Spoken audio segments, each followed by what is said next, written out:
You're listening to FFOP Radio. Reach the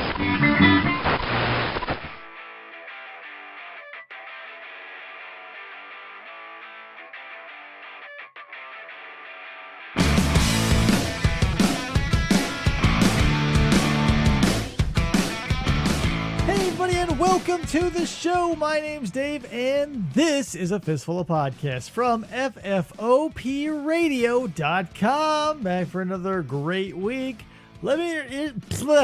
Jesus Christ. Off to a great start. Yeah, right out of the gate. Sorry, everybody involved. This is not going well already. 28 seconds in. Let me introduce you to my co-host for the episode. He's also my co-host on a little show I do. You may have heard of it called Raiders of the Lost Genre. I plug it every once in a while. But here he is in the flesh, in studio, Scott Pete Doc Vaughn. What's up, man? Huzzah. So, Thanks for having me aboard. yeah, I obviously you had to come back and talk about a movie, and I thought, so I had this idea. This is the first part of this experiment. So I want to see how it landed with you. Right. So I wanted to show the Turtles movie to two people. One person who had never seen it before, and maybe someone who had seen it before, but only as a child to see if it held up. And you So- still have you found the child? I've got lots of man children who have seen the movie, but much like me, they've seen it far too recently for nostalgia to be the rose-tinted goggles I need them to be. You know what I mean? Right. So, moral of the story is, Krista's also here too. I'm also here. She's there on the Oh, hey, couch. Krista. Oh, hi. What we're doing is talking about going over and dissecting my favorite movie, Teenage Mutant Ninja Turtles, the motion picture from 1990. This is your favorite movie. I have to be honest with myself. we all have, you can say, well, it's my top 5, it's my top 10, yada, yada, yada. No one wants to get definitive on it. But look at the poster. There's a poster to my right. I got the to Dave's full, left. full-blown that poster says- on the wall. Multiple copies of multiple editions of all of the movies, including the animated one. Oh, see. So I got the POS old school DVD to borrow. Yeah, well, no. This one you needed to see because it is the most pure. Ah. You know what I mean? Has it been effed with since then? No, but Okay. what I mean is like it's Takes you back. That's yes. the first release. All right. It's not only that, but it's like Because just to fill you kids in, he gave me the old clamshell edition from like the mid '90s. DVD. Yeah. because this is my most favorite copy, and I needed you to see the one that I loved the most. All right, cool. So the reason why I like this one is my first copy on VHS had all the unskippable unskippable commercials that you had on VHS that you had to like literally go through every time. Because it was taped off a TV. No, because like they have. Oh, you they mean have- all the stuff at the beginning? Yeah, yeah like the coming soons, Right. blah blah blah. And there was always a Pizza Hut commercial. Because they were really strongly tied in with the Teenage Mutant Ninja Turtles, obviously. So, this is the most pure copy. It doesn't have any of the bells and whistles. It's very stripped down. Right. So let's jump right into it. I just got so it's very noir, right? It's dark. It has Maybe not noir All in right. like detective-y or mystery, Right, but like right. dark and murky and No, it grungy. definitely it feels grungy, which I thought was a nice take.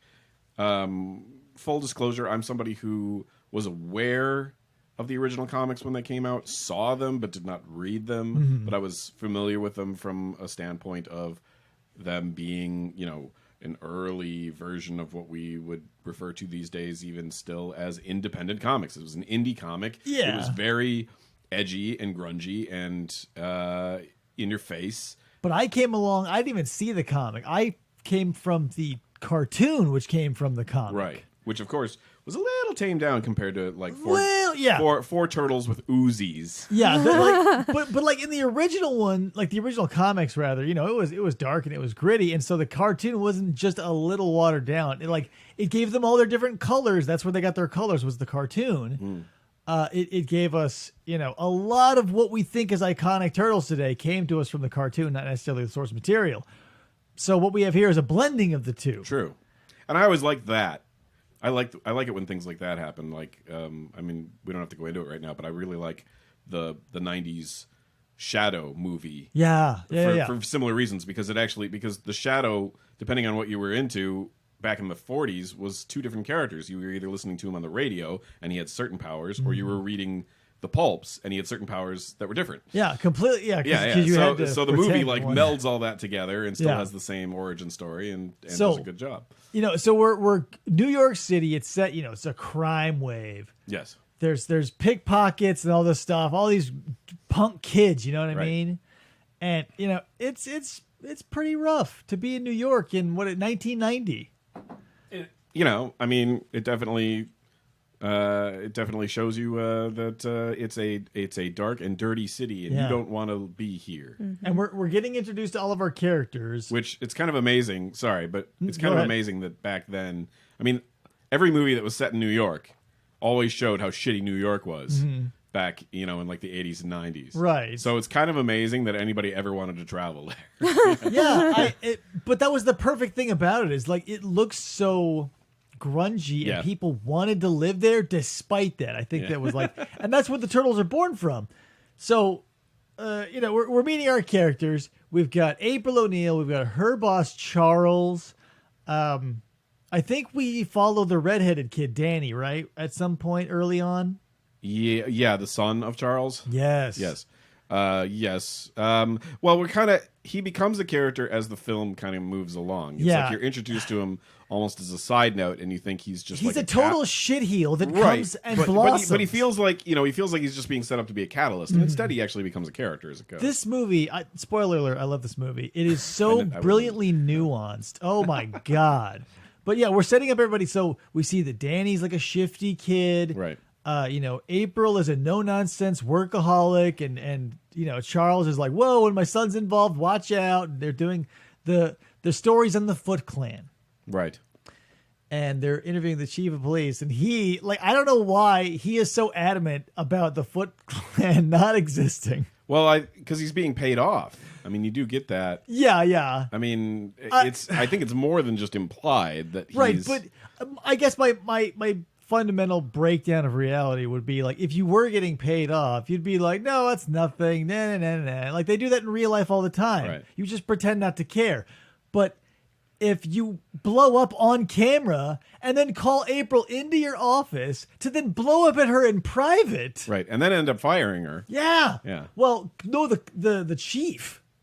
That's right. The chief.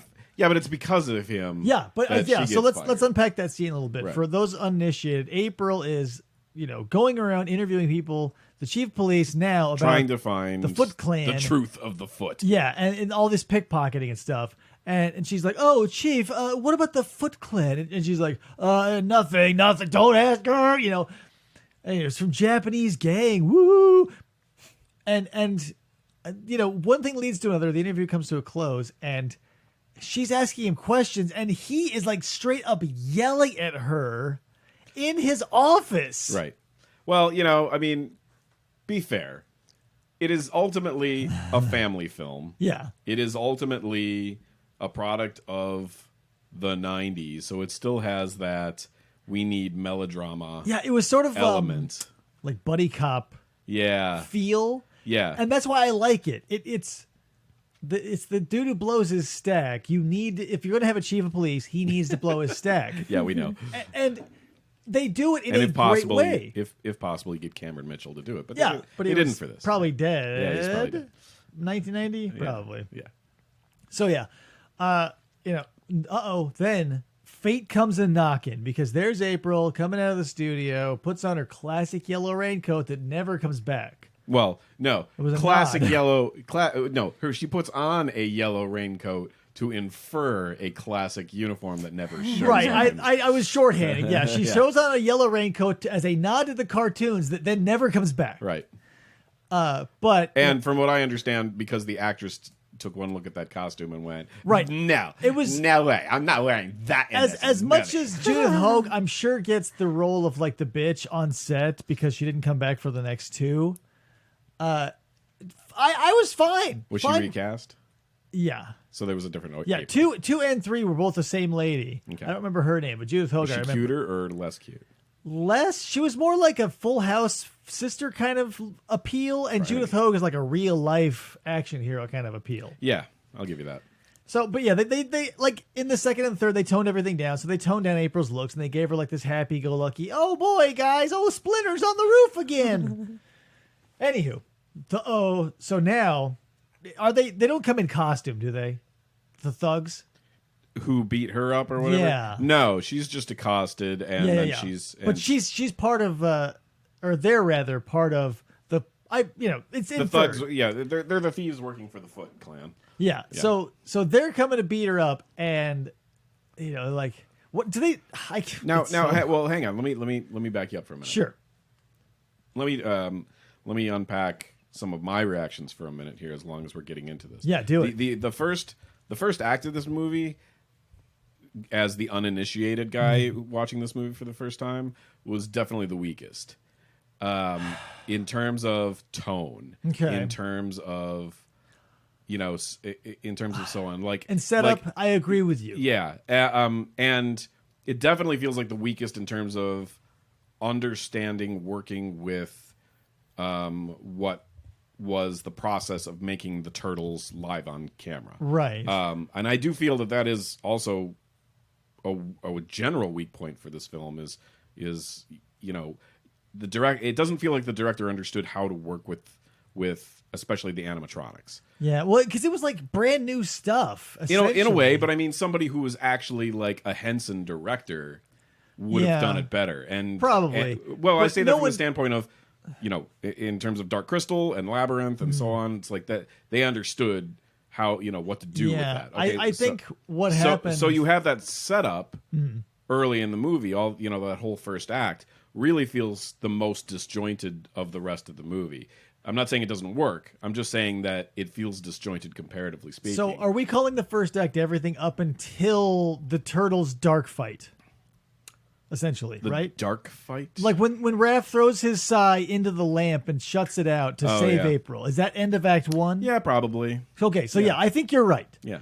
It does a good job of setting up the city and all the other characters. And you get introduced to things, but it's a little weird. And it is. When you meet but it what's the name of Danny? No. Who?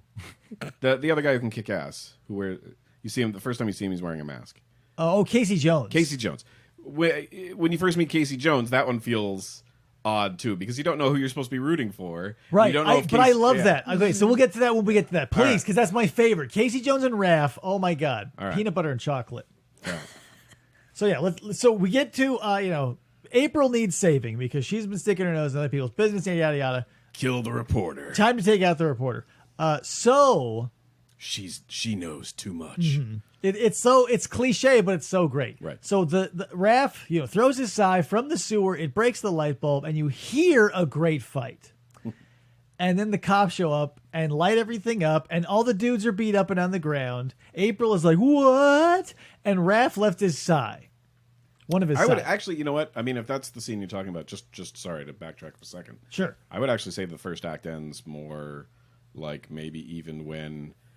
I'd say the first act ends when the Turtles are done spending the night at April's for the first time. Really? Yeah.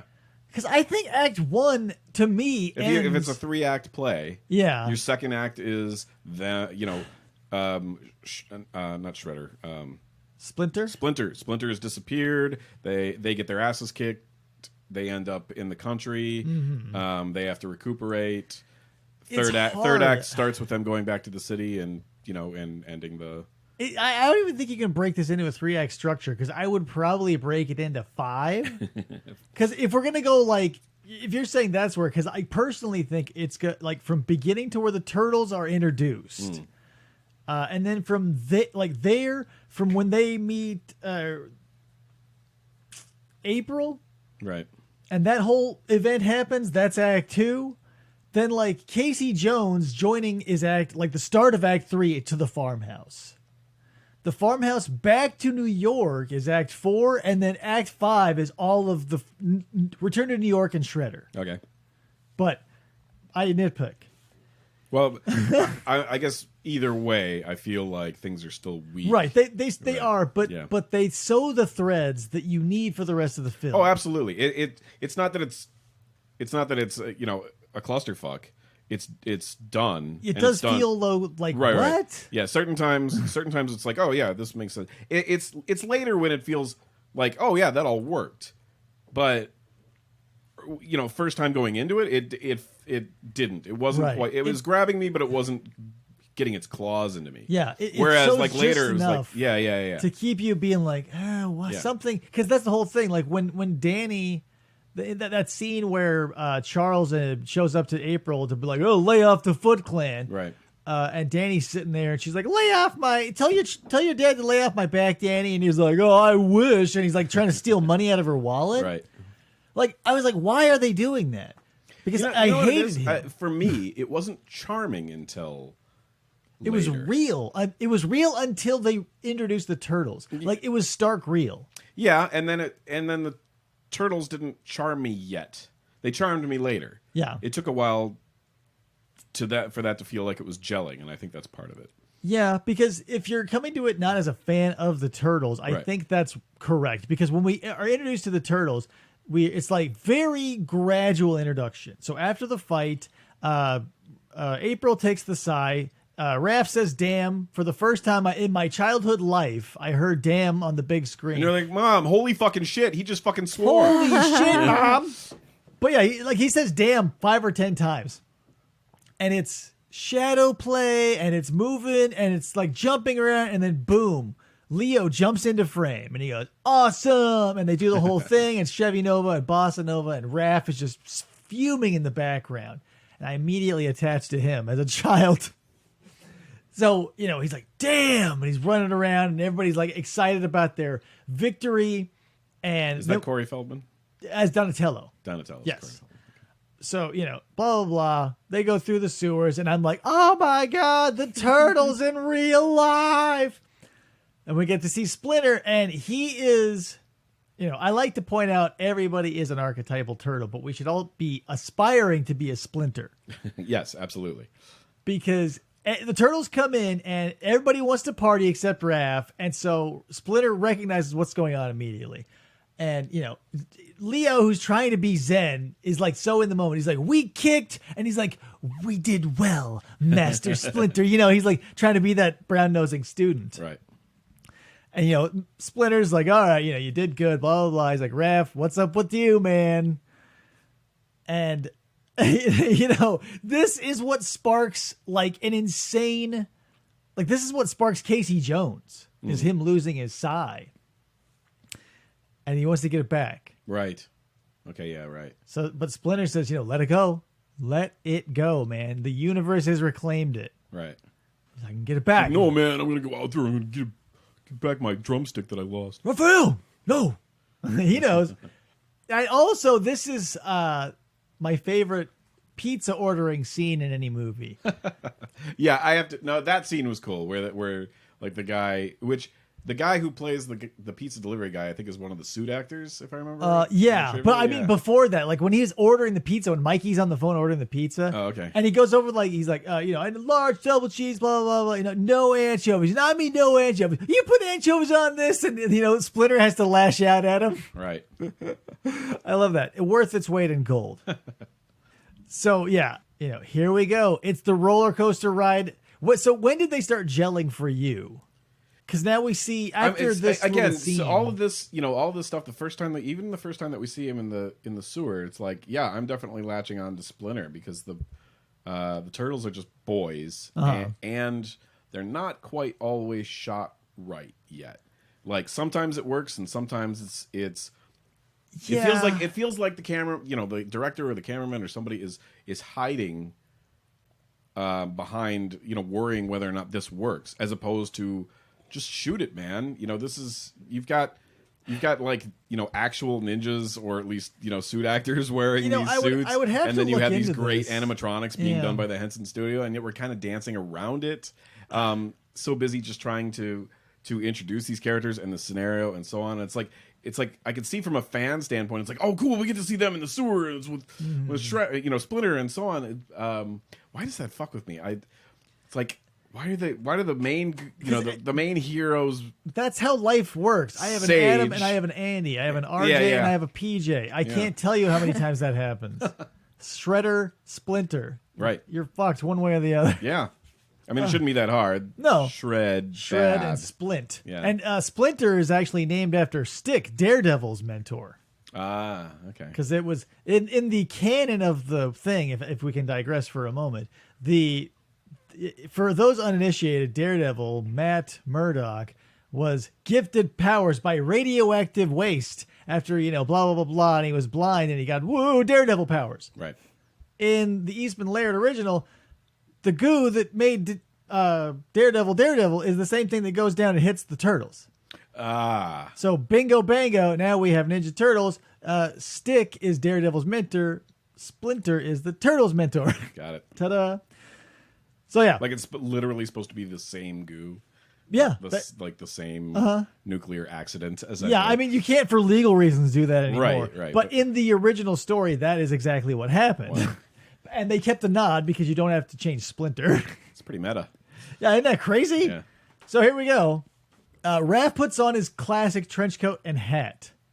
It's classic? Yeah, it's from all of the cartoons. Okay. Like, you needed to see that in the movie Okay. if you were going to see the movie. Gotcha. Yeah, I gave that whole bit a pass because it was like, I don't buy it, but it seems to be working in this universe, so I'll give it a pass. Yeah, and because it's like two things. One is like, that's what they do in the cartoon. That's their only disguise is fedoras and trench coats with the things pulled up. Right. And number two is like, New Yorkers are so checked out. You probably could do that. Right. So but I mean, at one point they're talking like face to fucking face. I know, but keep in mind, like but it was Kiss of the Vampire, Nicolas Cage, all the people walking around him as he's screaming, "I'm a vampire" with blood all over his face, weren't extras. Right. Those are regs-ass New Yorkers. I'm telling you, the guy who took Raph's money for the ticket to see Critters 2, he's like, whatever, whoop. Right. The I get cabbie it. says there's a big turtle in a trench coat. I guess I'm saying there's like a perfect opportunity for a gag there. And Yeah. It feels like it's sidestepped. But But okay. it needed to play it. Like somebody was like, dude, what'd you get into some nuclear waste while y'all swollen? That would be too much for the first one. It would you fit have in with the three second one. fingers. Yeah. The first one that's too goofy to be in the first one. So after Raph comes out of the theater, this is the Casey Jones meeting. Right. And it feels like planets colliding for me because I love the classic Casey Jones mask. I got the new one. I got the old one.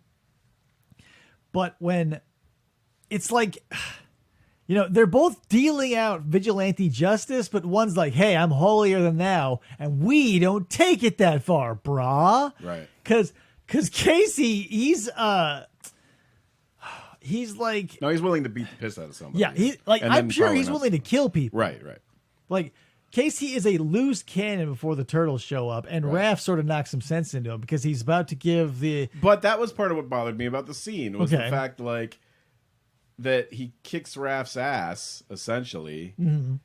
I don't know, man. It just didn't... Right, but it makes sense. Well with me. I'll tell you. I'll tell you why, because here's what happens. Casey lives by no man's rule but his own. Right. He is a dirty, essentially, vigilante homeless guy. Essentially, we don't know where he lives, right, or if he lives anywhere. He goes off with the turtles for fucking day after day after day, whatever. Raph shows up and is angry, and also in the ninjutsu mindset, where he's like, "Hey, that's not right. That's not fair. Splinter's been teaching me Zen, and you don't do that." Casey don't know that. He don't care. He lives on the streets. So as Raph is only trying to teach him a lesson, quote unquote, be virtuous when you're beating the shit out of these thugs. Casey is like, I'm not here to play a game. I'm here to fuck you up. And he does. Right. And that's what breaks Raph's brain. Is like, he's not playing by the rules. Here in real life, there are no rules, my friend. Gotcha. Casey plays by no man's rules except his own. Okay. And so it's a harsh reality moment for Raph because, like, literally, he was just in his first fight. Like hours before. And so he's like, yeah, I'm juiced up, like right triumphed over wrong. And then here comes a guy who's as just as good a fighter, but with no like legitimate training, just the will to kill. Right. And he does almost. Yeah.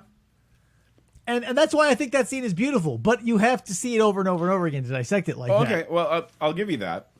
And But if you don't like it, you that's- don't like it. Oh no, I'm just saying that like something about it still feels unfinished. But but I also, to be fair, I will also chalk that up to the fact that this is essentially an indie film and Right. kind of a miracle that it fell together as well as it did. In the And long that's run. why I think the first act is so weak. It's all these different hands, and what really needed to happen was that philosophical conversation between Raph and Casey. I think to that's, flesh out those I characters. agree. I think that's what's missing is there isn't further conversation. It's just like boom, boom, bang. Yeah. All of a sudden, your turtle is upside down in a wastebasket. Yeah, and it's very- and Casey's just gone, and it was like, all right, well, that Yeah. felt a little pointless. I mean, I get it. We're introducing characters, and they're eventually going to meet up, But then you break it down, and it's incredibly zen. It's the law of the jungle versus like man's law okay. or turtle law, permeated through a rat and then given to a turtle. But that's the thing. There are no rules, and that's why I was frustrated too. Yeah. But you have to sort of unpack it and be like, well, what? And obviously you can say, well, the budget. Yeah. But I would retroactively like to think, well, that's a zen moment. It's a martial arts movie, and there's no again. No honor among thieves. Casey doesn't need to stick around and pull his ass out of the trash can because he thinks I'm never going to see this fucking dude again. The fighting does get better too. Yeah, Later in the movie, and that scene feels, again, just it's dirty because Casey's a dirty dude. Yeah. And he also calls him a freak, and that makes him very angry. I don't know why that. Whatever. I can't remember what happens after the KC fight because that's got me all. Somehow they meet April, right? Yeah, because he's got to get his side back. Don't they bring him back to April's apartment? Who? Because he's all beat up? No, that's way later. Oh, That's way later. in the sorry. movie. I'm like, He- I don't remember the whole movie. How many times have you seen it, Chris? Once. Or twice. With David, both times. Okay. I guess tough with you sisters. Oh, okay. So yeah, they have to bring April back to the sewer so they can all get introduced. Right. So I can't remember how that comes about. Like she's out somewhere and the foot, like, Isn't she trying to? Is she trying to discover the foot and somehow? that's Does it crazy, have I anything to do with the can't remember. pizza? I can't remember. Oh, well, we can go over the pizza scene if you like. That's one. Well, the pizza scene was speaking of that. The pizza scene is one of my favorites. The dude, slips it through there.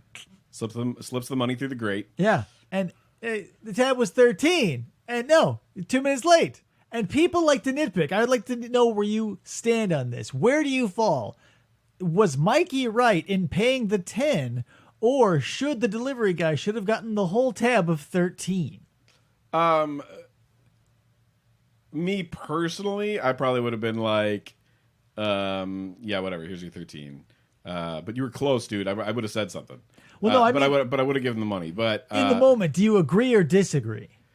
I felt like it was a dick move. But I do not. But was it funny? Yeah. Does it work as a scene? Oh yes, absolutely. But I think because he is 2 minutes late. Right. It's not as though he's wrong. I'm just Right. saying it's a dick move. I just think because what I was trying to get at is most people come down on 122 and an eighth. He was confused, and that's what hung him up. Right. No, he showed up 2 minutes late and then got confused by the 1-8. Right. Well, no, you're right. You're So right. yeah, that was the one I was driving at. That's the point I No, like to bring yeah, up all the time. In terms of technicality, correct. He was late. Yeah, and so that's why I think, another Zen moment in the Ninja Turtles. He goes, "Hey," he even quotes the wives' man. He says, "Forgiveness is divine, but never pay full price for late pizza." We got to light the fire of desire in that delivery man to Right. up his game. Well, or to not deliver to that block anymore. Which They'll is- send which somebody is else. what I mean, we Domino's said, would never turn down a sewer delivery. Well, the 122 and an 8, it was weird that they made it all the way to the end of the chain before the delivery guy was like, "Buh?" But whatever. Then we have the pizza party, We're gonna probably there's a gnat I'm going to kill at some point. Oh yeah, they're Just so you know, when it hits, that's what it is. so When I deliver swift justice. yeah. So I think what happens is like they have to bring. I can't remember how it right at this moment, but they have to bring April back to their lair because of whatever entanglement with the foot. Right. Raph has to bring her back because they were gonna jump her. Right. That's right. He was when he was out alone. He was going to get a side. The foot were going to jump her. That's right. Yeah. I can't believe I forgot that. Yeah. Right. Down in the subway. Yeah. So yeah, because the Foot Clan show up in the subway and they're like, "Oh, we've got the message," and he slaps her, and then she like has her whole purse idea. Right. But whatever. Raph comes, beats him up, but she gets knocked out. And another great scene. All the great scenes are in the sewer. So Raph brings her back to the lair. He's been followed though. Ooh, foreshadowing. So he drops her on the couch, and so I can't remember if I think it was Mikey. He goes, "Whoa, we redecorating?" And Raph goes, "Yeah, a couple of throw pillows, a TV news reporter. What do you think?" So Splinter shows up, and he's like the angry dad. And he's like, "Oh." Raph's, "I had to bring her here. Oh, the foot we're after her, man." I don't know why he sounds so much like John Travolta in Grease. He goes, "Hey, yo." So, he goes, he's like, "Towels, fresh water." And they have to, and he gives her a mind meld and wakes her up. I don't remember that. So she's like out, and I don't know, like the cloth and the water never come and be a part of what we're doing here. And also, this is an interesting thing to mention. The voice actor of Splinter is Grover from Sesame Street. Oh, it is? Yeah. Crazy to think, I didn't right? even notice that in the David Goles. Or Yeah. whatever it is, But Splinter puts his thumb on April's forehead and gives it a nice squeeze. You can see like it's a beautiful puppet or animatronic or whatever it is.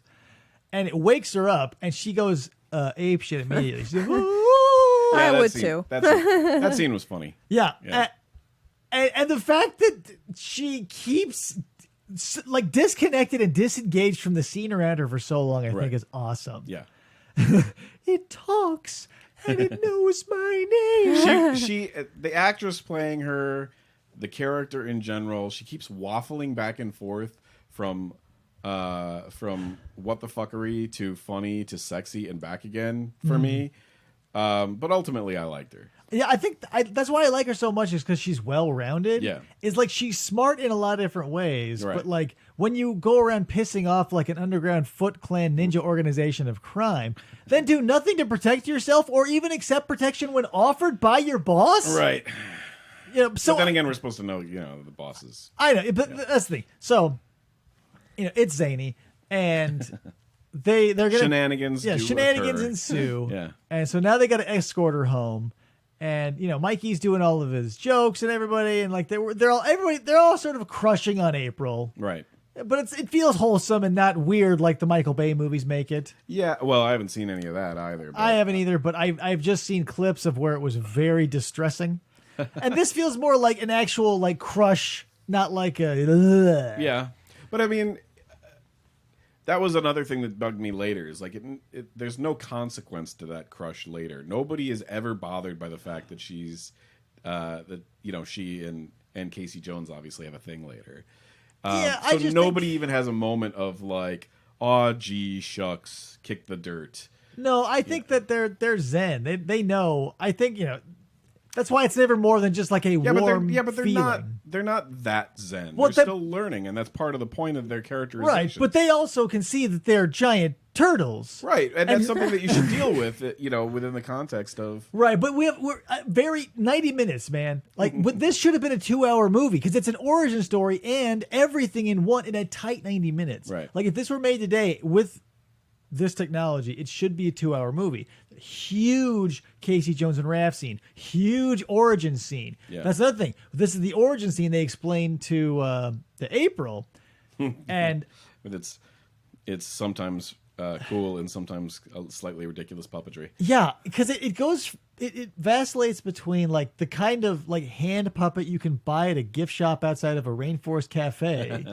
to like full blown miniature like animatronic turtles that are dancing and jumping around and saying radical. Yeah. And like the Splinter puppet, awful. Oh my God. Yeah, but it's like seriously messed up. It is, but somehow, you know, I don't know. It waffles between awful and charming. Yeah, to me, depending on the moment. And they shroud it so perfectly in Yeah. that really contrasty darkness, and they raise the saturation of everything up a little bit. Right. And we also Yeah, get at least it feels slightly arty. yeah, and I think that the flashbacks to Japan were handled magnificently too with zero budget. Just shoot them in a black void because they're just memories. Right. So this is where you meet Oroku Saki and Hamato Yoshi. Hamato Yoshi is Splinter's master. Oroku Saki will eventually, we'll find out, be the Shredder. Spoiler alert. Spoiler alert. So, we find out that Hamato Yoshi has been killed by the Shredder and Splinter scratched up his face. And As rats do. yeah, because he was, his master was dead and he had been practicing ninjutsu from his cage for God knows how long. And so he attacks Shredder's face.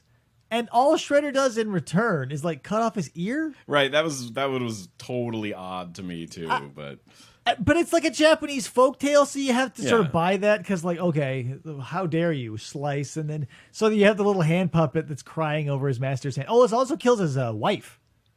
yes, Which is a crazy bit of stark realism in the middle of this.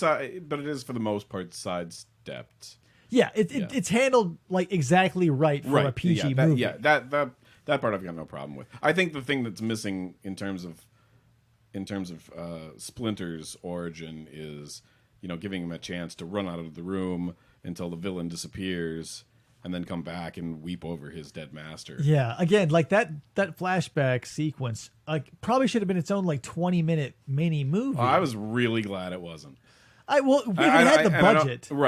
I don't mean that from a standpoint of poo-pooing the movie. It doesn't need to be. I mean, I just think if it were going to be decadent, we're going to have all of our wishes granted. You could have like a small Kurosawa style film in your film, right? That's like the cherry blossoms and shit, and have like a very tense battle that can pop you out of the silliness of a turtle movie for a minute, and you can have a showdown between these two ninjutsu warriors. Obviously it'll never happen, Right? Because we got what we got.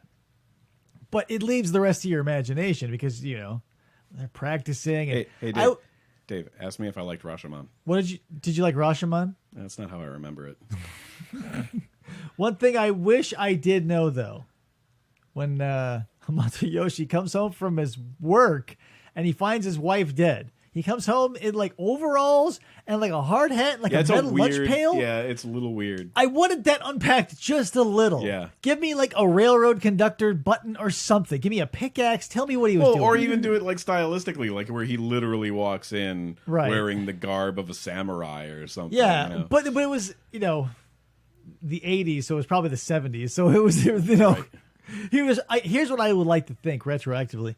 He was probably one of the miners working in the mine where they discovered those giant bugs in the Rodan film, and like by virtue of being killed by the Shredder, he wasn't ripped apart by a giant bug, Fair. caterpillar, whatever you want to call it. Right. So now we got to take April home, and she's like, "I'd love to invite you in. Oh, I got some frozen pizza." And Just said the magic word. yeah, woo, radical Pizza. and. They did not bring the love of crazy toppings from the cartoon to the movie, and thank God. Because that is annoying. Even as a kid, I found that super annoying. Well, see, you're speaking another language. Okay, I'm going to unpack it. In the cartoon, they all love, like, butterscotch and sardine pizza. It's like whipped cream and tofu chip pizza. They go to, there's a local place in the continuity called Ninja Pizza, and it's like 4 whipped creams and 1 pepperoni for April. Oh, so this isn't even just shit that they would like throw on themselves. They could actually order. Yeah, they would like order. That was their running gag. It was like a little weird. It was like a broccoli and something or other pizza. There was always like some whatever. That just sounds like what writers think kids would find funny. Mm-hmm. Yeah, and it was used for and against them because when you first started, it was like hilariously like unhealthy things, and by the 7th or 8th season, it was a solid like cornucopia of vegetables and healthy things that were still crazy enough to be like turtle themed. Right. So yeah, this is when we get that whole big. This is where the probably where you think you said I shouldn't say thing. You said Act 1 ends. Right. Where everybody gets fleshed out, essentially. Right. We all and I think that this scene is starting to humanize them in a really good way. Instead of them just kind of seeming like these goofballs playing off of each other, and we're just using slang terms from the cartoon and comics as fan service for you little kids who are watching it. Instead, all of a sudden, now they're playing off something, and it feels a little bit more real. Yeah. It's like this is their lingo versus a human character. Well, because it's the reality of the situation setting in. Because in real life, after you go through all these adventures and meet someone new for the first time, and you get to tell them your origin story, you'd be keyed too. Yeah. But then we get to see all the emotion and everything wear away, and that awkward goodbye at the end of the night. When they're all like, "Oh, Master Splinter, we got to get back home, and it's late, and blah, blah, blah, blah." And he said, "Good to meet you. Nice. I'll call you." And it's like an Italian goodbye with 4 turtles. Right. And not only that, but it feels charming. She's obviously it's a good scene in so far as it doesn't feel fake charming. It doesn't feel like, oh, she just digs them because what the fuck? Right. It's 4 mutant turtles. No, by the time you get to the end of that, you can see that they're buds. Yeah. So it works. You can see the that's dynamic of everybody. right. And that's when it's starting to finally gel. And it's capped by the fact that at the end she's like, "Oh, I hope I get to see you guys again." And they're like, "How's tomorrow night?" or whatever it is. Yeah. And that's the thing. It feels like they made a genuine friendship. Right. And not only that, you can see the interplay of the dynamic of the turtles and themselves, because Mikey and Donnie are tight. Right. And Leo and Raph are constantly butting heads, but are inextricably linked. Right. Because Raph knows he needs to be more like Leo, and Leo is doing it for all the wrong reasons to try to be like Splinter. So it's this weird chain, and yeah, but I mean, you definitely see more of that having watched the movie and understood it all a lot better than me. Yeah. I can't say that I see everything any of that yeah. to that level. I know everything I say is going to be right, through the filter of a million times and digested. And but that's part of the reason that I'm here. I want you to tell me, like, right, if you were, did that ring perspective. true? Yeah, I don't. If I'd watched it a few times, maybe I would get glimmers of that, but I did not the first time through. And that's part of it too. Is like if you're not, because a story is a story is a story is a story. Yeah. But if you can't click into the setting, if you can't click into the characters, then it's all just sort of white noise until it comes together. Yeah, and I really feel like it. As I said, it takes a little bit for the movie to gel. It's not that it was off-putting enough where I was like, "Oh, I can't believe I'm fucking watching this for fucking Dave." It's it wasn't like that, but it was enough where I was like, no, okay, a little bit, all right. I knew and then, it would be right, a solid and enough then movie. it hits, and then it gels. Yeah, it's fundamentally solid enough that you can forgive it for its flaws until it kicks in. Yeah. And that's what I think. Most movies you need to see more than once to really sort of click in. Unless you don't care, then it's like, whatever, I'm out. Like, I don't think I need to see Godzilla versus Kong anymore to get any more out of that. Like, I got exactly what I got out of it. Right. I don't think I'm going to get any more. But that's why this takes, whatever. So, and also throughout all of this, we are introduced to, there's a little gang style hangout for punk kids. Right, yeah, it's on like an island somewhere. Yeah, well, yeah, the Foot has set up essentially Pleasure Island. It's like their initiation club. Yeah, where everybody gets to be there. You get to play video games. You get to right. smoke. So it's this weird hangout where they're obviously can come and go at will, even though they're part of a nefarious criminal gangster empire. Yeah, but that's the Shredder is a brilliant villain. But let me ask you this: did you notice the man giving the tour of Pleasure Island to the 2 new recruits? Did he look familiar to you? Oh well, yeah, no, yeah. The main guy is Sam Rockwell. Yeah, isn't that crazy? Yeah, and the fact that he's just leading these dudes through the video games. There's a skate ramp and everything. And he's like, "You got any smokes?" He's like, regular or menthol? Ha, wink. But that's how like a brilliant criminal empire would work. Is like, hey, show them the pleasures and then start training them on the ninjutsu. Right. So yeah, we sort of get that worked enough for me that I could again give it a pass. and it was classic like 90s Yeah. cheese. Yeah. Like it was everything that the adults thought we were doing. Right. Like cuz not for nothing, but we cut ever so briefly to a dude with like mohawk spikes 12 inches tall like wailing on an electric guitar. Well, we worked with that guy. Yeah. Yeah. And I wanted to be like, what the fuck is he doing there? Like, Yeah. is he a wayward teen? Like, he Right. should be out selling concert tickets or something. But well, you use the word cheesy, and I think it's applicable, but it's not overdone. No. To the point that I think like a major studio film would have. It keeps it dark edge. Yeah. It's the thing that the parents hated. The thing Yeah. that I love is the thing that all the parents hated. It's too dark. It's too scary. Ew.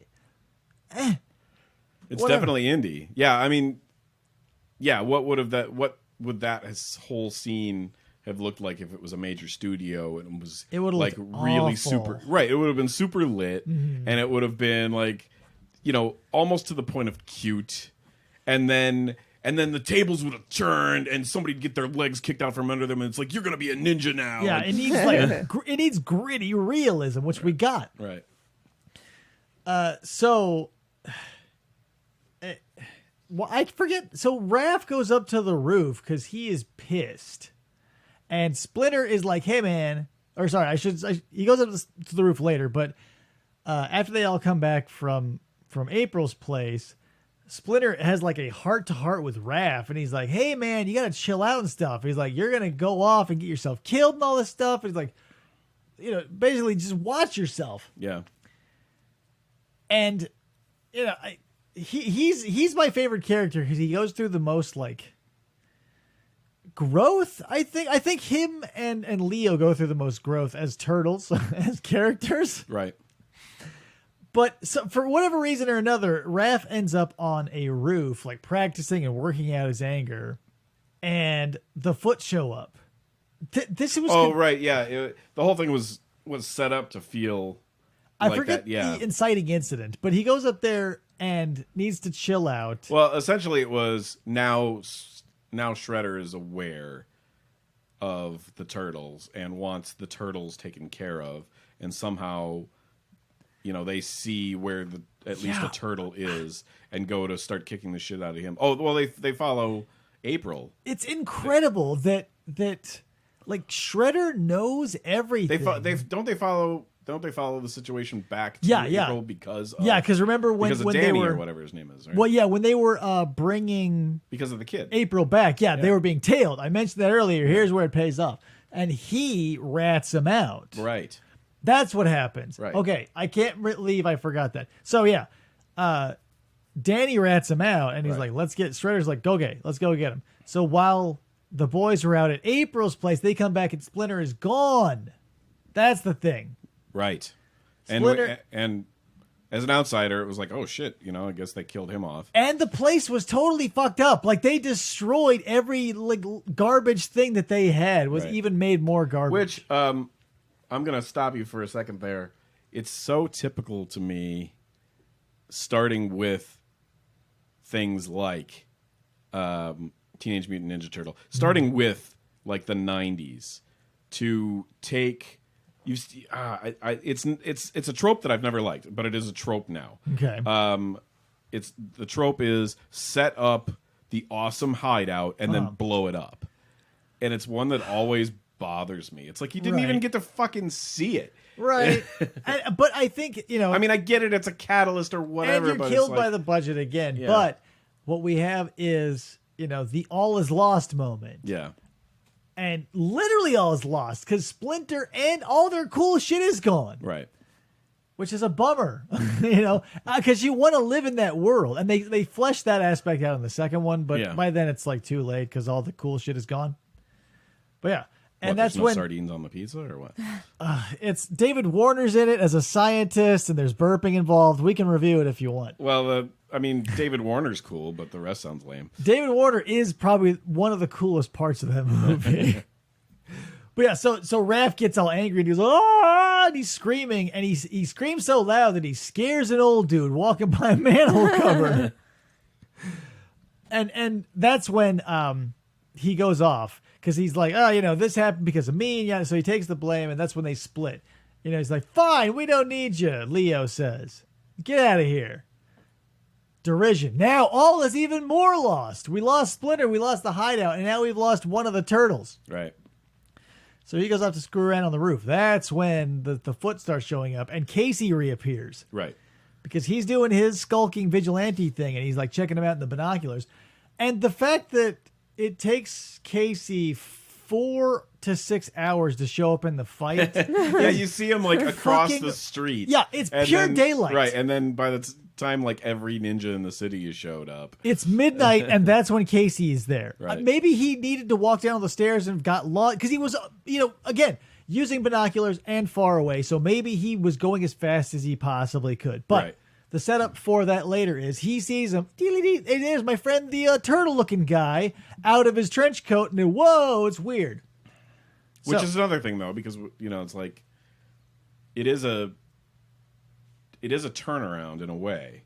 He's kicked the turtle's ass before. I think that's part of what bothers me in retrospect about that scene when we first meet Casey. It's Okay. like, well, why do we give a shit about him showing up later to help save things if there was no connection? I think that's when it connects. When he sees Raph in the binoculars, he goes, he was trying to be a nice guy. He was keeping me from going over the edge, and now he sees him All in right, this fair. unwinnable situation. I'll give that one to you. I think- I'll give that a pass. Yeah, I think that's just when he clicks, because I agree with you. There was Yeah. no reason for him to do it. Right. Because he was just looking, and he's like, oh, there's that motherfucker from earlier. Right. But then when he When looks by the back- time he shows up one way or the other, the turtle is the underdog. Right. Yeah.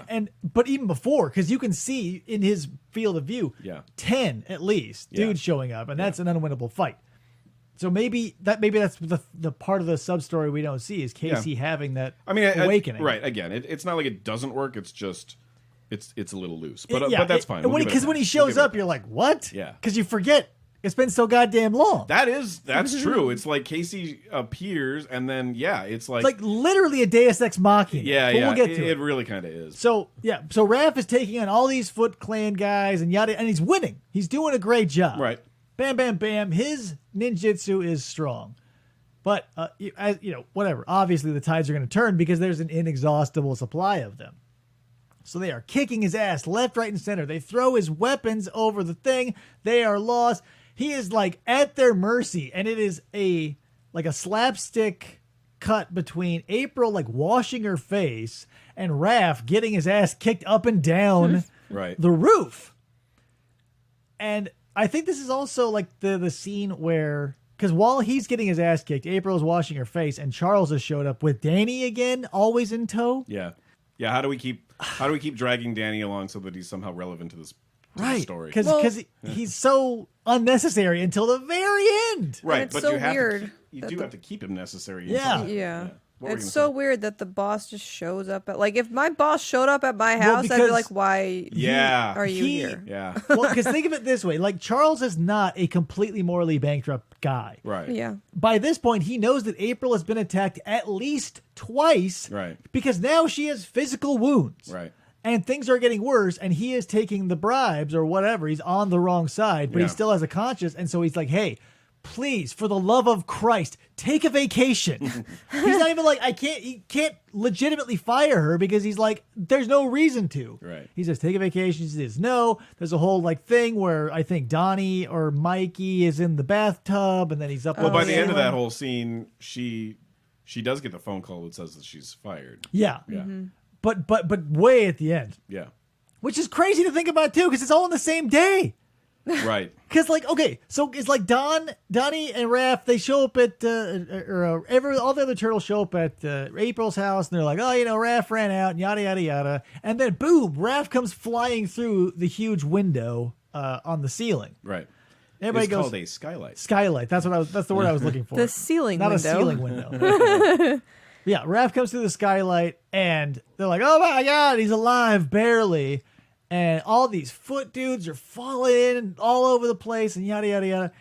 And one of my favorite scenes, the nunchuck back and forth. Yeah. And it's handled so hilariously. So the foot guy shows up and he's got his chucks, and Mikey's like, "Oh, fellow chucker, huh?" So when I don't remember there being the payoff in terms of an actual cool nunchuck fight. No, but he does defy physics. Okay, I'll tell you how. So when when the Foot Clan guy does his thing, it's very quiet. He's like, and it's like a lot of padding, and there's no music, no sound, no nothing. Okay. And he goes, and he freezes. When Mikey does it, it's a crazy Birdman style jazz drum solo, and he's like, and then we cut back to the color palette changes. It's a lot bluer, and he goes, and it goes crazy again. All right, so it's a jazz ensemble. Yeah. Pierce. Okay. And so by the end of it, like when the guy, the Foot Clan guy throws it all in, and then you cut to Mikey, and here's where he's defying physics. He is spinning the nunchucks by the rope on his finger like a pizza. Right. Physically impossible. Right.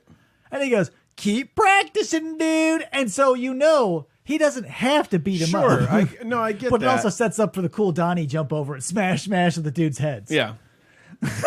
That's fair. Because the one thing about a nunchuck is like you can fake getting hit in the head with a staff because it can be styrofoam and you go, "Ah!"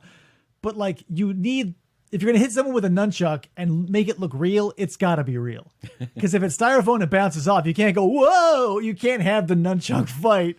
That's why I get the practicality as a martial artist, but I get why it's disappointing as a layperson. Yeah.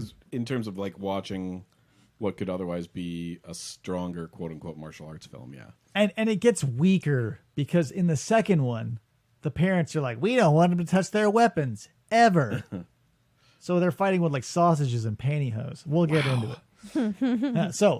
Now this fight goes on for crazy long. Yeah. Because remember, it started during it must have been noon when the Foot showed up to kick Raph's ass. And now it's just wave after wave of Tatsu, Shredder's right-hand man, shows up, and now it's just wave after, and like they're destroying everything. The fishbowl, like all the furniture. Then dudes with axes come in and they're chopping the floor. And it's just getting crazier and crazier and crazier. So Donnie, being the smart one, he like stops and points out, he's like, we've been chopping up the floor and everything and the structural integrity, and bam, it gives way. Right. Now, little context, April, I think, owns the whole building. Because below where they fall into is the antique shop that her father lived in. Which we do at least get a brief introduction to that. Mm-hmm. Yeah, they sort of go through all the pots and odds and ends when they're doing the whole meet cute thing. Yeah, but they don't really, whether or not she's the only one who owns the building or only one in the building. I don't know. I'm just inferring because it doesn't matter, because by the end of it, it's gonzo. Yeah. So they fall, and then... No pun intended. So now our martial arts battle that was just weapons and dudes is now like props. It's like symbols and all this other crazy crap. Oh, yeah. And it gets, more and more and more and more and more. And Raph is... And every once in a while we cut to April, who, is in the corner, and then when they fall through, she's in another corner, now just covered in plaster dust, holding Raph like, "Oh, stay away." And, all the zany stuff happens. Tatsu is all doing the thing. Fire starts because a foot dude with an axe tries to cut Mikey's head off, and he ducks, and he hits the power line and fries him. Oh, yeah, that's right. Yeah. The dude is electrocuted on screen to the point where he is lit on fire and burns the place down. See, I don't even remember that. He's like he's smoking and everything. So, and this is when, the building is falling apart. They're still fighting in the fire. And this is when we get the answering machine. Yes. That gives us the firing from Charles. Oh, no, Casey Jones has to show up first. Right. Because they're like about to get the upper hand. The Foot are about to get the upper hand. And here goes, boom, Casey Jones. And he's like, "Hey, you're hurting my little green friend down there." And we get the obligatory, like, lifting up the mask to be like, "Hubba, hubba, April O'Neil." Right. You know what I mean? So they sneak out the back entrance, and Casey's the one who gets the message, which comes into play later. Right. Which is hilarious in situ, because when you're watching it, it's Casey Jones, the music is high, the fire noise is there, everyone's yelling and screaming, and then, boop, here comes the bouncing answering machine, and everything goes dead Dangling quiet. on a line, yeah. And all the ambient sound goes whoosh. Yeah. And he goes, "Hey, April, it's Charles. I have to tell you this. You're fired." And then the cord that's on fire gives Snaps. away. Yeah, hits a dude in the head. And he goes, "Nice one, Chuck," or whatever. And he runs out of there. Not for nothing. That's like a 40-minute scene compressed into like 8 minutes. Sure. Which is still a long fight. And it's, every time. It almost overstays its welcome. Almost. I won't say that it does, but it almost overstays its welcome. And the cherry on top is at the end of every fight where Tatsu is involved. He goes, "Ninja, vanish." And everybody goes away. So yeah, they get into, and this is another nice nod, is they get into April O'Neil, Rachel Bo'Neil's. They get into April Mr. O'Neil's. Bojangles? Yeah, Mr. Bojangles. They get into her, Pants. not her pants, but her Volkswagen bus, Oh, yeah. which is a callback to the cartoon. Right. Which is probably the coolest, one of the coolest visuals in the movie is that particular bus. Yeah, beautiful. And as they're driving away, that shot where you see Judith Hoag like in slow motion, like get to the back of the van, you see her hair fly forward and back, and just that reflection of her everything she owns burning, and she's like, Yeah. and there's just a giant turtle behind the steering wheel. Casey's with him, hanging out. So now they get to the farm, and this is like the awakening for everybody. Right. So they get to the farm, and the block for the van is shot. So that sucks. Plot device, we need a different car. Plot device. Not only that, but it's a perfect opportunity for Casey to drop that little bit of bombshell on her. Right. Oh, by the way, if I... Yeah. So Raph is up in the bed or in the bathtub, getting healed, and they're doing all their zany stuff. And Casey's trying to fix the car, and he goes, "The block is shot." And she goes, "Hey, I need a ride back to the city because my boss is going to need my report on his desk by 5. And he's like, "Hey," he said, maybe it was the way he says it, because he says, "Hey, good news. You were fired." And she's like, yeah, she's slightly upset over his lack of sensitivity. yeah. And every interaction is the overjuiced masculine versus the overjuiced feminine. Sure. Because the whole, he calls her toots at some point, which blows her stack. And, everything they do is like, "You're a woman." And she goes, "How dare you?" Right.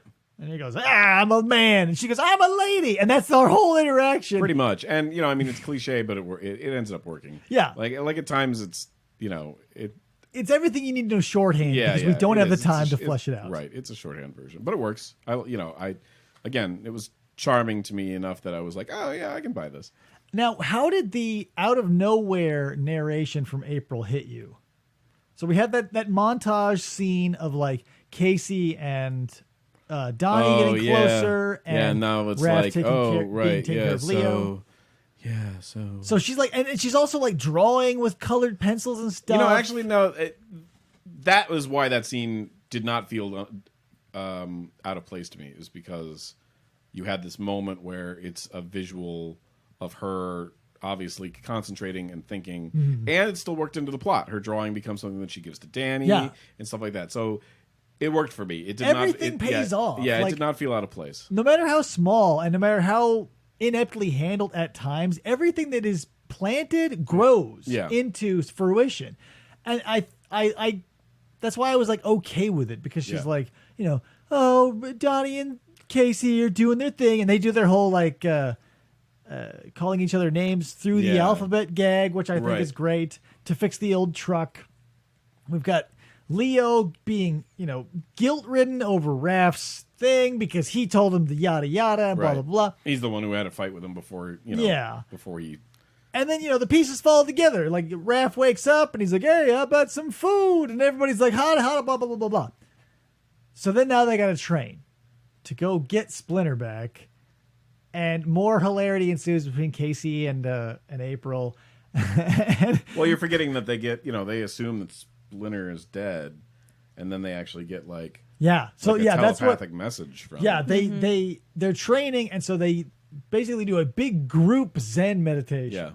Yeah, which I thought that was. I kept on waiting for Splinter to check out, Like I'm not saying that Yeah, I was. he's I'm hanging not, on by a thread. right, but I'm not saying I'm disappointed by the fact that he survives.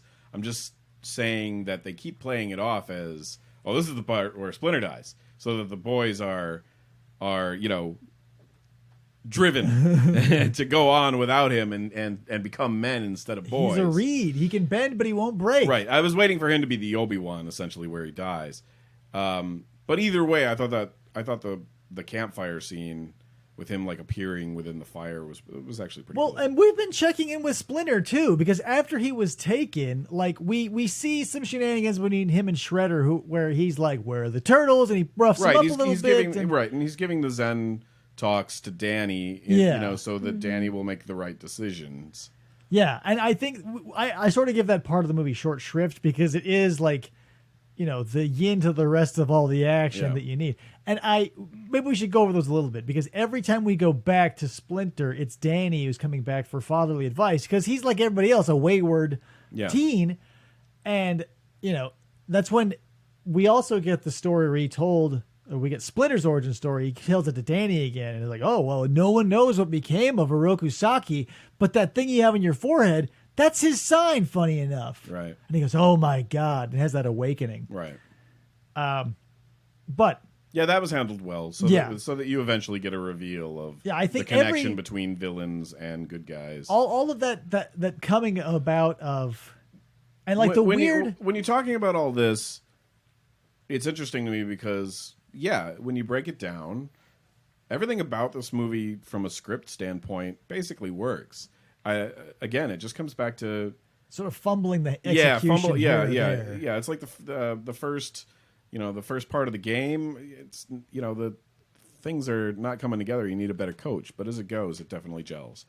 Yeah, and there are so many things that are happening too, like all of the because we've given Tatsu short shrift, like he's Shredder's right hand man, and there's like but I mean he's important to you because you knew who he is. To me, he's just a face, right? But he just shows up in the movie. Right. This is the first time I'd ever seen him. I just say he's important because he's Shredder's right hand man. Sure, like he is the enforcer and the layer of the law, and we get that.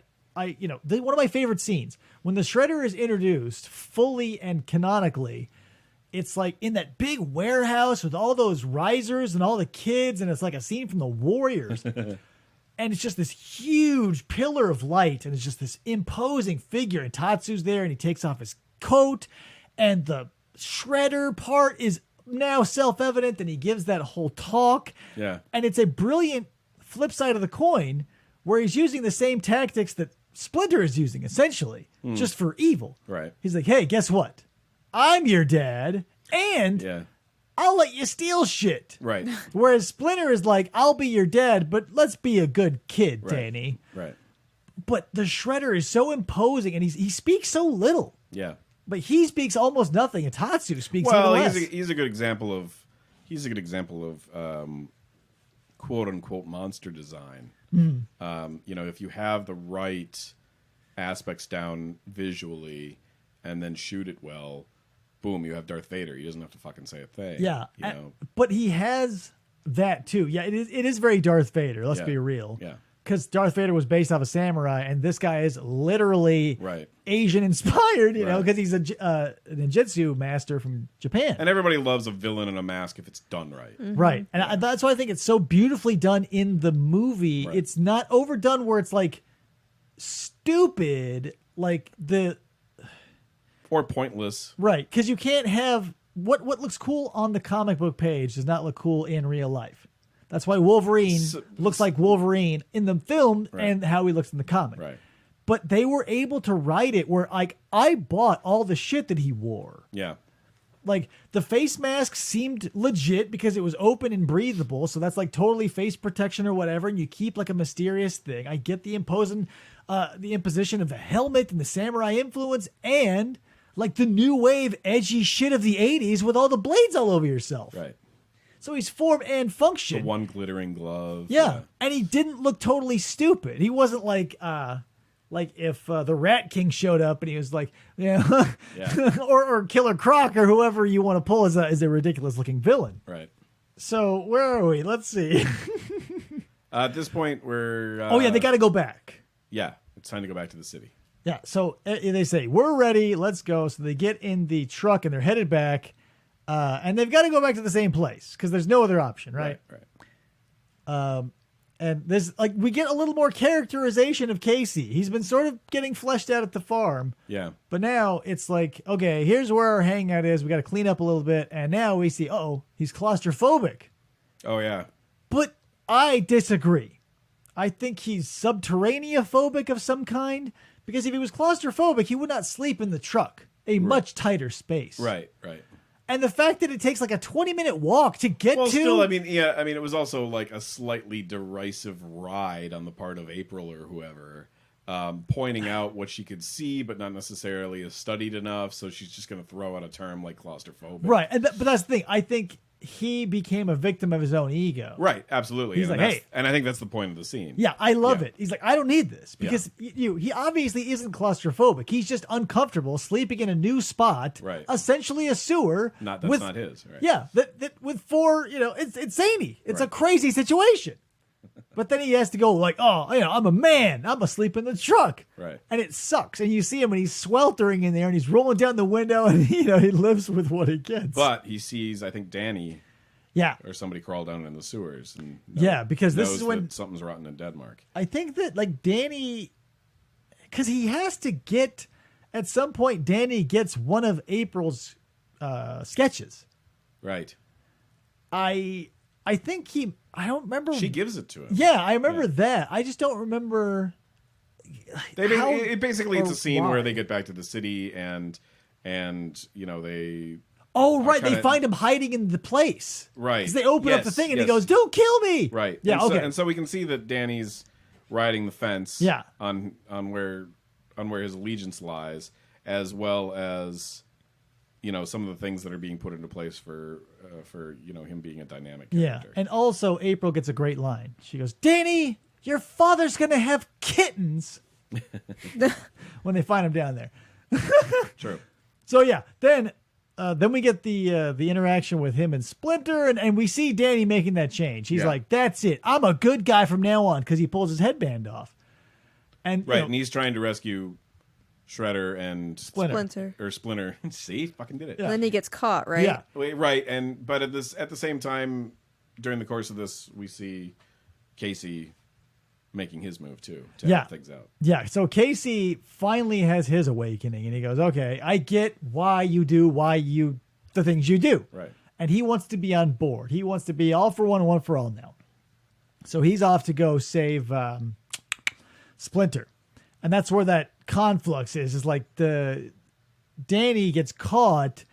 Somehow the Shredder knows. He brings his hand super close to his face and he pulls it down, and he reaches to his back pocket and pulls the sketch out of Leo on the chair. Right. How? What? Because ninja.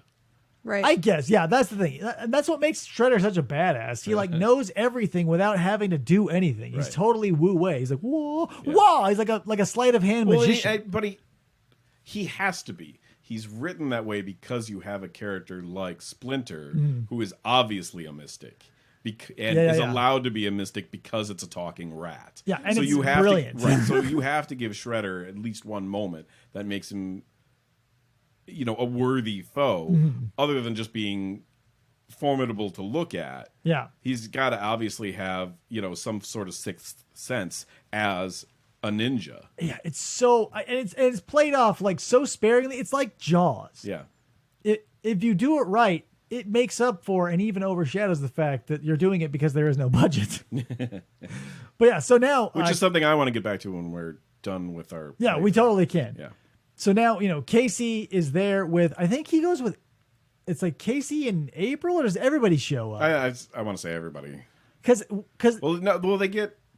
they get Splinter out. Yeah, but it's just because it's the scene plays out like this. It's Casey shows up and he's got to fight Tatsu, and Tatsu kicks the shit out of him for a little while. Right. Because Casey has now the tables turned. Right. He's like, all right, I get the thing here. This is a ninja battle and yada yada and morals. But Tatsu's a bad guy. Right. So the tables have turned. So now Casey is adopting Well, the ninja code. I almost felt like Casey was kind of playing for time for a minute too. He was. Yeah. There was a lot of things going on. Yeah. But he was full of himself and, Right. and thought he understood the world and got his ass kicked for it. Yes. Then he remembers who he is and sees the golf club. Right. So he gets his ass kicked playing by the rules because Tatsu isn't.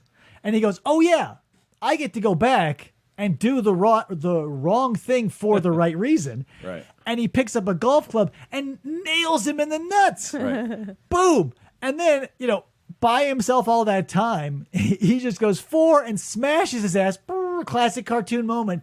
Like through cardboard boxes and he gets covered in hay and crap. Like it's everything you want it to be.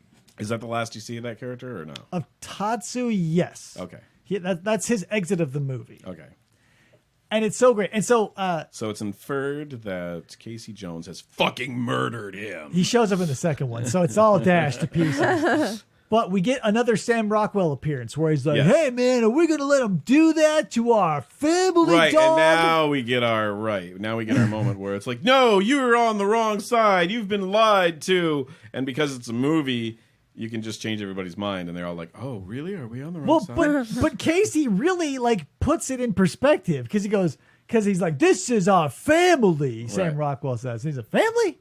You said family? He's like, you call this up here Yeah. and that down there family?"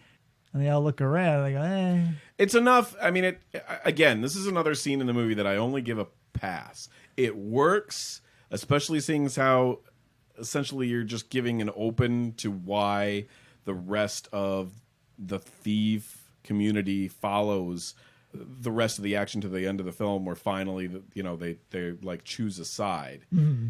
So I guess from that standpoint, I'll give it a pass. They don't all just go, "Hey, yeah, you're right," but it gives them enough of a jolt that they at least want to see. Well, that's where this is going. If you want to get philosophical, that's why they're there, though. Like, they're there at the first stage of indoctrination. They have not gotten the loyalty that it needs. Right. So they are but grains of wheat on the wind. Right. And so that's why they get blown, from the bad route to the middle route. And then by the end, like, they are literally... There's no reason for them to be walking into the street where the main event is taking place. Yeah, that was another thing, too. You get all the way to the end, and the cops show up, and nobody leaves. Yeah, there was zero reason for all these people to suddenly They're all just become like, "Oh, well, enlightened. everything's okay because we're the good guys now." Yeah, So just stick around. Cops are fine. Cops are fine. Everybody gets their micro arc. Yeah. But now it's time for because all the turtles go after Shredder, and it was Casey and April and Danny who go after Splinter, because they meet on the roof, and they're like, "Oh, it's only one dude," and yada. It's like what they make jokes like, "Oh, it's cutlery all over him," and yada yada yada. And then they are systematically taken apart by Shredder with his aluminum sharp ass bow. Yeah. Like, just dissected without even breaking a sweat. And so you like, okay, this is legit. And he just lets him keep coming because he knows the rules, but he also knows he can break them. Right. And they get more and more fatigued and all this, like... So what finally snaps it is, after they keep getting their ass kicked repeatedly, he's like, somebody... I think it was Leo who's like, "This guy probably knows where Splinter is." Duh, number one. But number two, he's like, "Oh, the rat." Right. This is when he plays that card because he gave orders for Splinter to get killed. He has no idea about That he's still alive. Yeah, right. the rescue. So here comes how you break someone. If you can make them, if you can trigger their anger and get them out of the situation, you've won. So he goes, "Yeah, I killed him, bitch. He's dead. Splinter is dead." And he goes, "You lie, Leo." And he goes, "Am I? Do I? Huh? Call my bluff." Right. And so he charges him. And so now Shredder is, it's time to end it. He's like, "Okay, this has been fun and all, but I've got to get back to running a criminal empire." So in one foul swoop, disarms Leo and gets him down, ready to kill him. Right. And Shredder is such a badass villain that if not for his own Deus Ex Machina, would have been a ruthless murderer. Right. He goes, because he's got the thing in his throat and he's about to kill Leo. He goes, "It's funny. The four of you probably could have..." Oh, he makes them throw their weapons away. Right. 2. That's what he says. He's like, get rid of your weapons. They all throw their crap, so nobody has anything.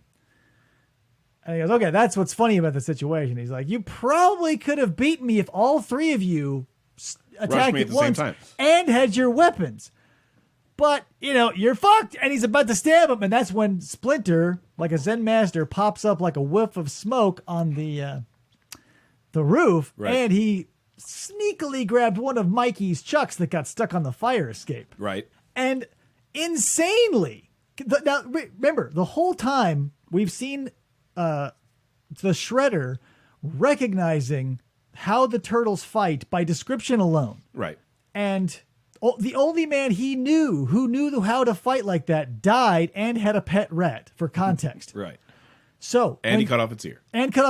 So when Shredder sees Splinter for the first time, he's like, what the hell? The pieces don't fall into place until he's like, hey, Orokusaki, I know it's you. Maybe you remember my master, Hamada Yoshi. And he literally has to give it to him, spoon-feeding him. Right. The smartest man in the movie, Shredder, needs it spoon-fed to him. Oh, it's a giant rat. The rat from the thing. Duh, turtles. There are giant turtles.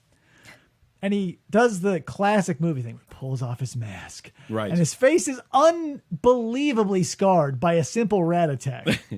I don't know. I think they dialed back what that makeup could have been for a guy who's so self-conscious about it that he's become the Shredder. But also keep in mind that the Shredder and Splinter have been interacting through the movie, right? Right. Shredder is complete. Sorry, I'm gonna touch on that one more time. I was a little disappointed. A guy walking around in a mask like that, and that's it. You got a couple of scratches on your cheek, dude.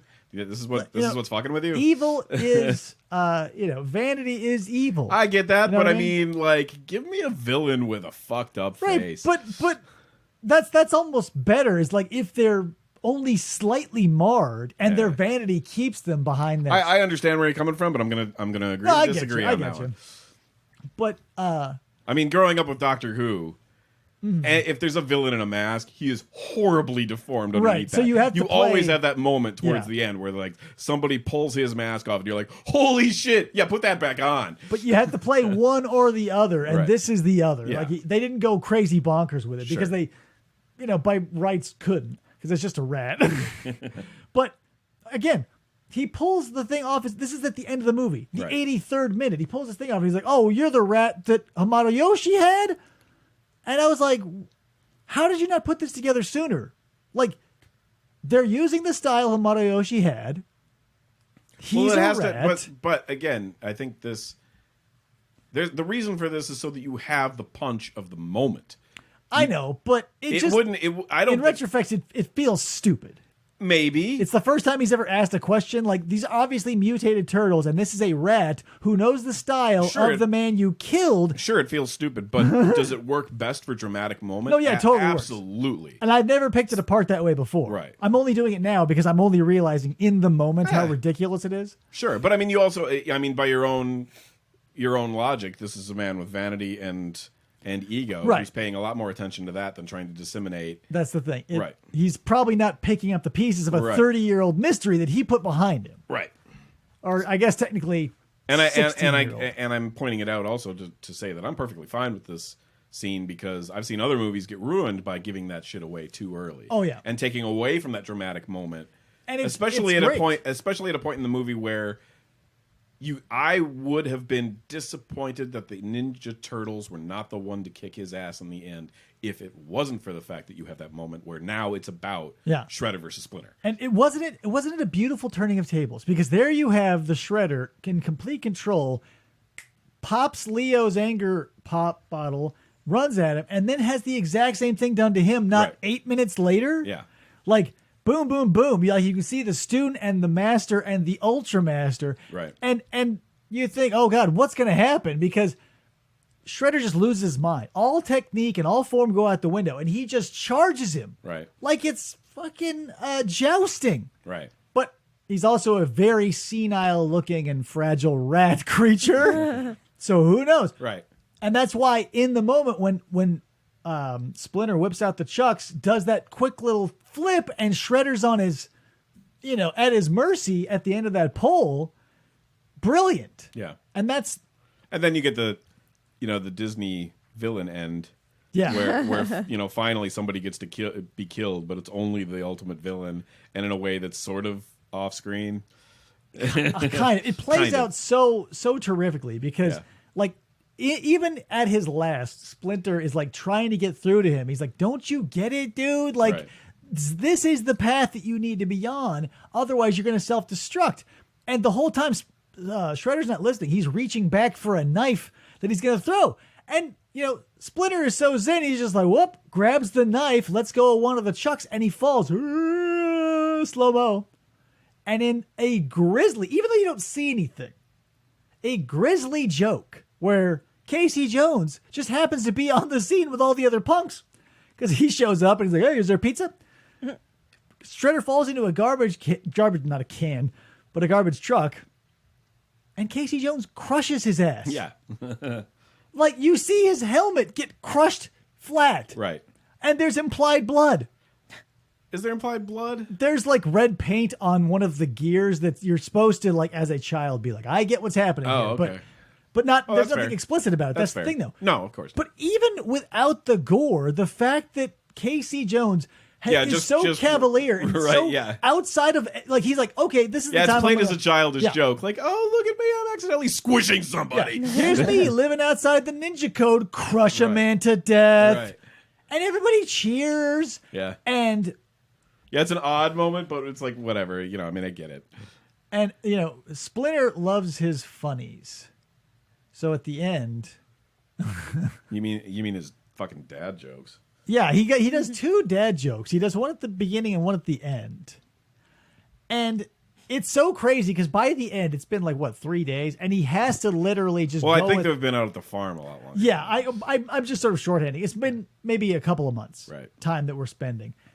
But it goes from the beginning of the movie being like, no, ninjas are silent. You're also turtles. So like, be legitimately scared of humanity and stay in the shadows because they are weird and we don't know what they're going to do to us. So watch out. So he went from that to his awakening being like, oh, well, now that literally all of New York, like I was chained up for any like slack-jawed gawker to come and look at. Right. Whatever. So they just like, let's just have a dance party down at the fucking thing. Is Shredder's body is crushed repeatedly by Casey Jones, who's like, yeah. So then April shows up. The news people show up. We get our just desserts from April and her boss, where he's like, I need you back. And she goes, I want a corner office, and I want this, and I want that. And he goes, everything. Right. And then And you get a raise too, darling. Yeah. How about that, Toots? One of my favorite lines from April again is when Charles, they're doing blah blah blah blah. He exceeds to everything, and she goes, "You know what, Charles? You're a hard bargainer." And he goes, and he just nods. And then Danny pays off, and he goes, "Here, April, I owe you this." And she Right. goes, "What?" And he goes, "Trust me," and it's a 20. Right. So that arc is paid off. Right. Like everything, just like, and then like, because they were like, okay, money is running tight, we have got to get this movie under wraps. Casey Jones is like, hey, Toots, and she's like, oh hey, and she's like doing her makeup, and they both look like shit. Right. And he's like, oh, I just look like I called Mike Tyson a sissy, and you say, hey, and they're like pussyfooting around it. And so finally, she's like, now it's time for my masculine side to flare. She's like, kiss me, you pussy. And that's where the movie is, And, the turtles realize in that moment, they go, obviously, that's what was going to happen. They have the compatible Sure. DNA and etc. Right. And they go, woo, Casey. And they go, oh, I'm blushing. And it's just like a fucking dance party, and there's turtles on the roof, and it's... What a beautiful ending. Except for the crushed body that I'm sure forensics had a nightmare going over. It's the 90s, and they're like, Well, oh my God. Or, Shredder doesn't come back in the next one? No, yeah, he does. I'm just like, but in the moment, All right. when you're a kid and the second one isn't even a thought in anybody's head, Right. you go, dear God, Yeah. the implications. Yeah, but I mean, again, that's why I likened it to a Disney ending. It's like, you've got... But they do pay that off. It's in actually, you know what? continuity. It is... To be fair, it's harsher than a Disney ending. Usually in a Disney ending, even if the villain falls to his or her death, it's usually like almost a byproduct of the chase that leads up to that moment. Whereas in this case, you did have Casey Jones like literally pulling him. the lever Yeah. to crush him. But the soothing ointment that is applied to that sting is like literally the first scene that he is introduced in the next movie is an arm reaching out of a trash pile surrounded by seagulls and then collapsing as if totally sleepy. And then when he shows up, he's in stark relief, where like he's just in shadow. So you can't see his face. Who is it? But it's obviously the Shredder, because he found the same helmet that was crushed and he wears it back to where the new Foot Clan are. And it's like, what? But that just shows you how much of a badass the Shredder is. Not even being crushed by a goddamn garbage truck will take that man out. Right. He's the Rasputin of the Eastman Laird world. So was there anything that any sticking points, or like how did this overall, once we got to the end, how did it hit you? Like I said, by the end I was charmed. By the end I felt like, okay, I can get why this became part of the zeitgeist of Americana. Or vice versa. I know enough, having heard all of this over the years, to go, okay, they name dropped. It sounds like they name dropped everything fan serviced everything that needed to be dropped in this in order to have While keeping the reality. Right, exactly, and still making it like somehow work in the story, so that you have all the moments where somebody says radical, somebody says this, somebody orders pizza. So and here's what I said to you initially in passing when I finished watching it and I just texted you off the cuff. I'm reading up on it a little bit and then thinking about what I'd just seen. Yeah, I'm glad it was made as an indie film. I think all of this would have been done. Was it Miramax who released it? That was who released it, but Yeah. Initially, no. That was another interesting thing. New Line. It was New Line. Yeah, it's New Line. But the interesting thing about it is like where the money and creativity was coming from initially. I'm watching the opening credits, and one of the first names that I see is like, it's not Run Shaw. It's somebody like that, though. It's basically like somebody working for one of the big Chinese studios, and I'm like, oh, that's legit. So, it's kind of a co-production, between China and some little American studio, and then it got the distribution of New Line, and I was also reading how this was like one of the first outside properties that New Line dealt with. That was like kind of a game changer for them as a company too, because I mean up till then I think the best luck that they'd have was like creating Freddy Krueger, essentially. Yeah, but we were in such a weird time too. When did the Super Mario Brothers movie come out? Oh, I don't know. Because it feels like it was around this time, and they were trying I want to say that was a cash in on this. Right, it must have been. But you can see where this, as a passion project by independent artists, trying to stay as close to each of the source materials as possible. Right. But again, I mean, there's a good example. I don't know enough about it to say it, but from where I'm standing, that and like Street Fighter and a couple other things are probably good examples. Even Mortal Kombat. I'm sorry, I saw that movie in the theater as a kid, and I thought it have sucked. whatever you want. I think the original but my Mortal point Kombat is right. My point is those were major studio films, right? And everybody's trying to shoehorn in the right stuff, and then still like, appeal to everybody. Yeah, well, appeal to everybody, but like it's like, how do we make this cool? Right. And it fucking falls on its face somewhere That's so what bad that it doesn't. This movie succeeds at. It's right. 100% Teenage Mutant Ninja Turtles sincere. as a film, I can see why it became part of the zeitgeist. Yeah, I get it's genuine. Right. It's not. I can't say that it like made me a fan, but No, and that's the thing. It's not made for. right. It's not made for me. It's made for you. There are things that are made to get people to be a fan, and then there are things for the fans. Right. And which isn't to say that like if I'd seen it at the right age, I wouldn't have been like, oh well, I get it now. Yeah.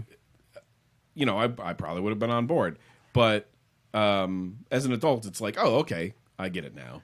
Yeah, it's hard because as a kid, I was there for the the bright colors and the action and everything. But as I watched it over and over throughout the years, the character dynamics of everybody finally sort of get to live, because when you're watching it, again, it's so fast and it should be like so many things and so many expansions put in. Yeah. So you have to just sort of like look at the skeleton and see where that leads you. And that's how I was able to, dissect the Casey Jones meet with Raph. Right. Because it's like literally a 5 banter back and forth, blah, blah, blah, blah, blah, blah, over. Yeah. And you go, what? Right. And then it's move on. Yeah. Yeah. And that's the type of thing that just felt disjointed early on.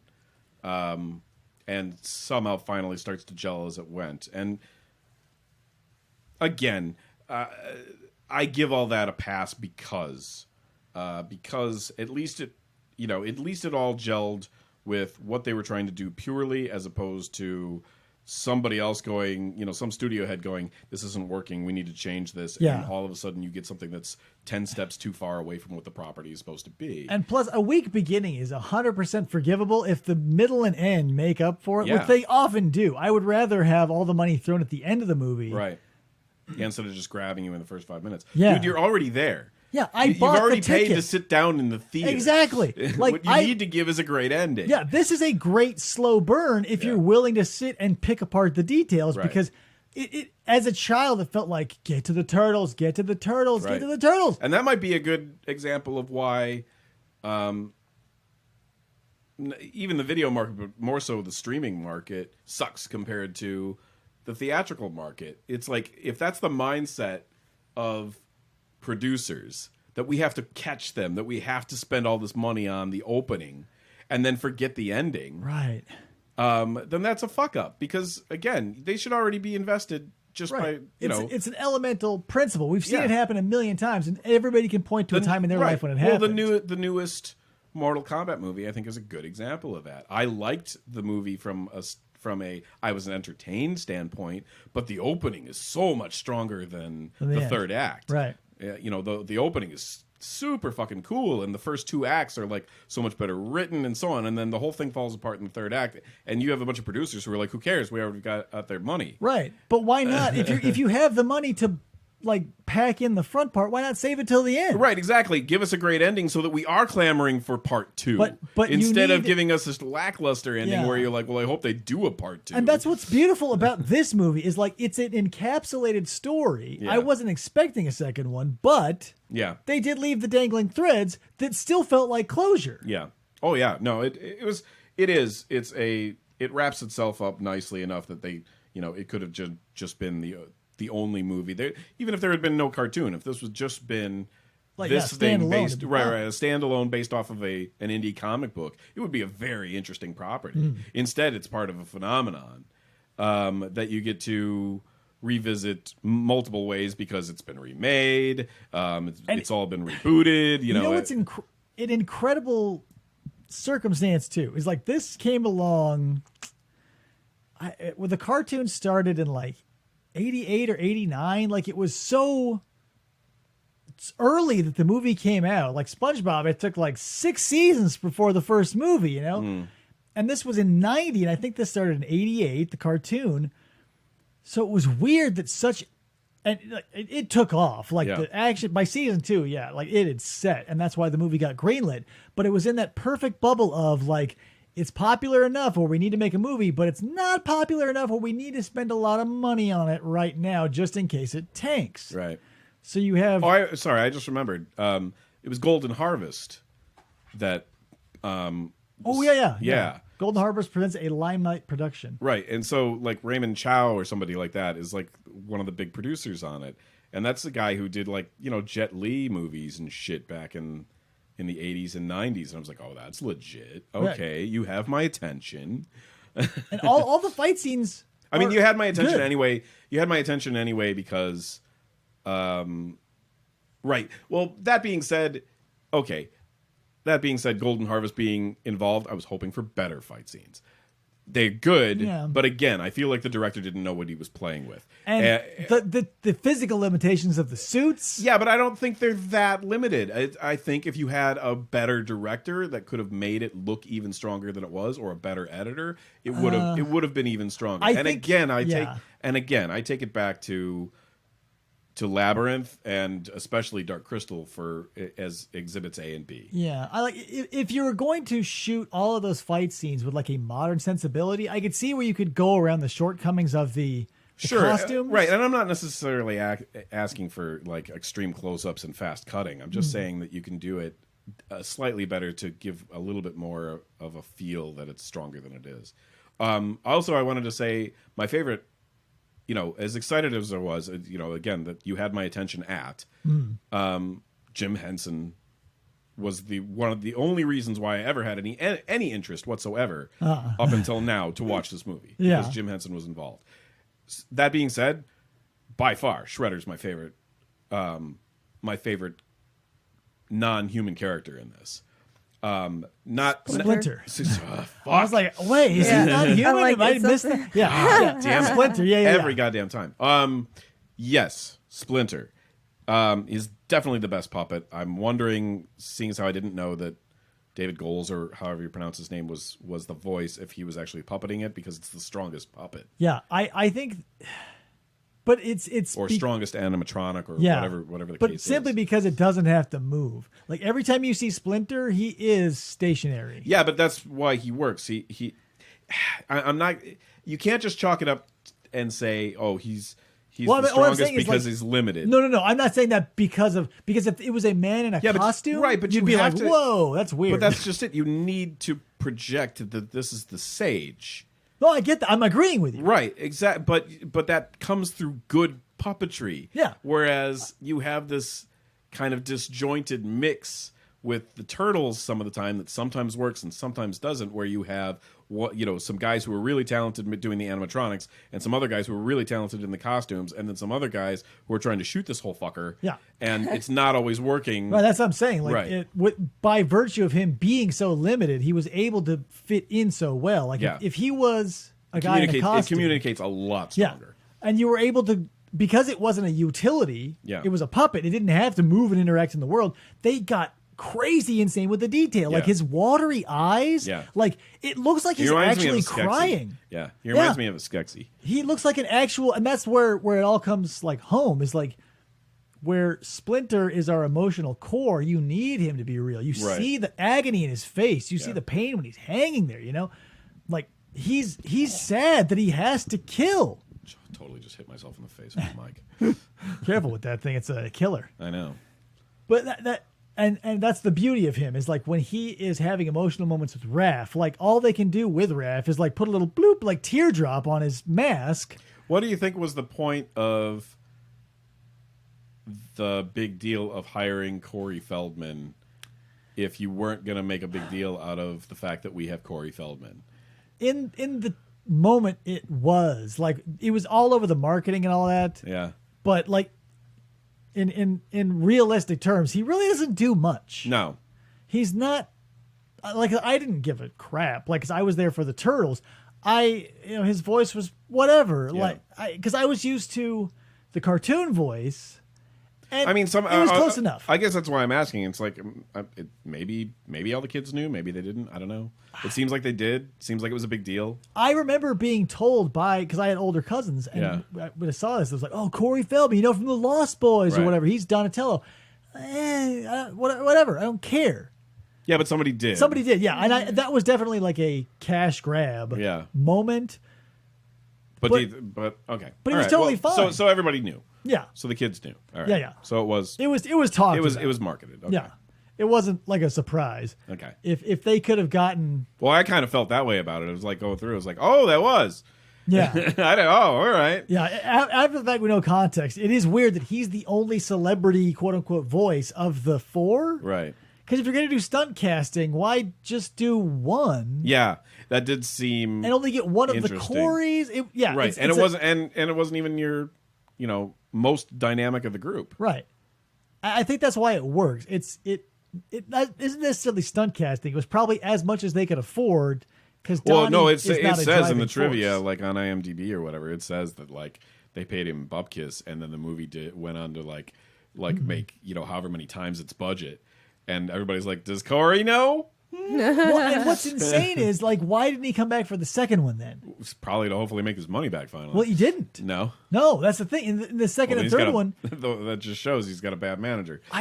Like come on, man. Because like, the second one rolls around and like not even close. It's hilariously far from Corey Feldman's voice. And we're all just supposed to go like, what? Wait, he did or didn't come back for the Did second? not. Oh, okay. He was in the first one and did not come back for the second or third. Right.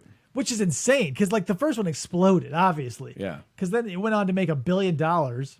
Yeah, now's your chance, kid. And he's like, man. You're already in the door. Now you can make the money off of it. Yeah, it probably just didn't negotiate well. Yeah, because by the second one, they were willing to throw money at it. They were willing to kowtow to parental groups and all of this shit. So, I mean, the money was there for it to be had. So I don't know the lore behind Corey Feldman's business decisions regarding this, but dumb. I feel like he's the Natasha Yar of the series. Right. And poor Judith Hogue. I miss her, but saw her in a Campbell's commercial years later, and I was like, oh, she's still working. Yeah, isn't that nice? Thank God. God bless you, April O'Neil. Boy, oh boy. Yeah, I love this movie, and probably should do like a scene by scene pick apart, philosophical breakdown, because the more I think about it now, the more like deep it actually is, and I was just in it. Yeah, but for that's the just surface good. level. All that is good storytelling. I won't necessarily say good writing, but I will say good storytelling. Yeah, and I don't mean that as a dig. It hits the keynotes right on the right spots, and it's proper filmic storytelling in terms of a roadmap, A to B, setup and payoff, and so on. I mean that's good.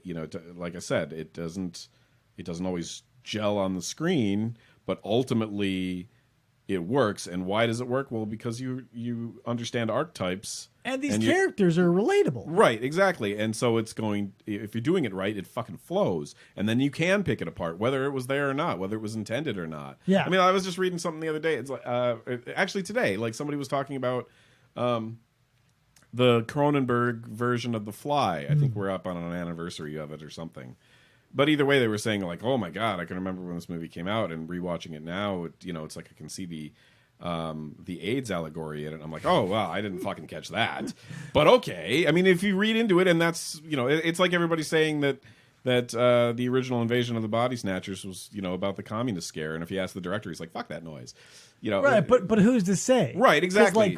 And that's my point. If you have that level of storytelling, then that shit's going to come out correctly, because everything is everything. Like this story does not exist in a vacuum, so all of that is there, whether the artists intended it or not. Because it's all the human condition. You can, people have picked apart things that I've done very seldomly, but when they do, like they find things that I had no intent of, but working backwards, like I say, that totally makes sense, and I probably was in the back of my head thinking that.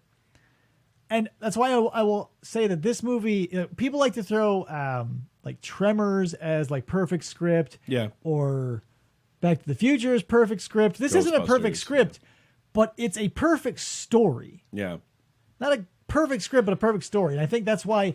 Have you read the comics? Have you seen the original? Do you have collections of the originals? I've got some on that bookshelf over there. Yeah.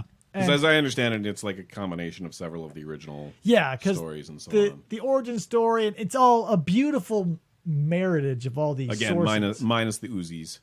Yeah, minus the Uzis. But by the time they're meeting Batman and the whatever, like the I wasn't talking. I'm literally talking about the original independent comics. Oh yeah, I'm saying because it was crazy, but in its own way, and now it's crazy that like everything can be in everybody can be in everybody else's universe for the right. Yeah. Yep. Give me some scratch, and yes, it'll all cross over. Yeah, and that's the beauty about commission art. It's not to plug your stuff, but you could be like, hey, put the Predator in with a Ninja Turtle, or put this in with that, right? Because you can't stifle the human spirit. True. So it's going to happen eventually. Freddy. It was only a matter of course that Freddy met Jason. Right. Maybe one day Chucky will meet Michael. I don't know. Well, even more so, like I always liked Bruce Campbell talking about, it's like, oh, I know you're all asking for Freddy versus Jason versus Ash, and you think it's going to be great. Well, guess what? It would suck. Yeah. It's not going to work. Stop 80 asking now, for please. it. Well, this is even 20 years ago. He was like, no, it would suck. Stop asking for it. It would be a dumb idea. Don't ask for it. I don't think there's any dumb ideas. I think it would totally work with the right writer. Yeah. So, But again, I mean, did you really want to see the Ninja Turtles team up with Batman? No, but I'm glad it exists. I don't care how like derivative. Even as somebody who was a huge fan of 90s comics and 90s artists and writers, you even had Frank Miller writing Batman meets Spawn. Yeah, he wrote some, and you had great, you had great artists attached to that, and it's a piece of shit. It is not a good story. Right, but that's the thing. I'm glad that there are those examples out there because without examples like people getting big, selling out, and making shit because someone with money thought it would be a good idea, gives the fuel to people like you, me, and everybody else who's struggling to stick to it because one day we'll get to sell out. You're right. Someday you get to sell out. Exactly. Yeah. Or maybe you can think to yourself, you'll be that bastion of creativity and do the impossible and get rich and stay unique. Right. But the occasional artiste. Yeah, the David Lynch out of the rest. Yeah, you can't put a value on either because, Frank Miller or whoever you want to point to as your good, the bad, or indifferent. You'll always have guys like me picking apart the blockbusters, even though they're made initially, hopefully, by good ideas. Right. That just blew up. Right. But you still need those. I need the Turtles to meet Batman. I need them to do all that crappy, stupid, that I think is stupid shit so that I can hold my baby, my canonical material that much closer to my heart. Yeah, true. Because I get to say, oh boy, this is all very fun. It's nice to have a dream and sometimes you have a nightmare, but it's always nice to wake up and go home. You know what I mean? Right. So that's what this movie is. It's unadulterated. Right. Well, I'll tell you, I'm not sad I finally watched it. I'm glad, I'm glad that it was That's all fun. I can ask for. Yeah. Sad. Would I watch it again? Yeah, probably. If somebody else in the room was like, dude, let's watch TMNT. Would I watch it on my own? I'm not sure. Maybe. We could do an episode where you sit next to me, of Raiders, obviously, right? Where you sit next to me on the couch, and by minute 4, you are completely frustrated that I know all the words, and I will not stop until the 90-minute mark. He will not. Because the last time I we know watched all it, of the words, he like my recited favorite it. song. Yeah. But here's the thing. Scott, let's diverge from our topic for a moment. Yeah. Why does music, get the granting of the thing that we can go back to repeatedly and not get hassled over? It does, though. I mean, not Why nearly. is my question. Like, if I watch a rerun, it's like, oh, watching a rerun again. But if I listen to the same song for the 40th I see time what that you're saying. week, they go, oh, that's your favorite song. Cool. Music's a different. I don't know. I mean, Why- that's apples to oranges. You're comparing different mediums. But it's art. It's still Yeah. expressing an emotion through Yeah, but something. But it's 4 minutes versus 2 hours. Right. But why does time play a factor is my point. Like, you can memorize all the lyrics to your favorite song. I have in this 90-minute song. Right. Essentially. Yeah, I mean, it's. I think the difference is that a song either grabs you or it doesn't, and if it doesn't, you're just like, whatever. Unless it's something that you find awful. A movie is something that's in the zeitgeist, or potentially in the zeitgeist, and we're all either talking about it in the moment or not. And it either grabs you or it doesn't. And if it's done, Well, I'm not talking about like that artistic side of everything. yeah, but I mean, in the long run, this means that people are less willing to invest the time.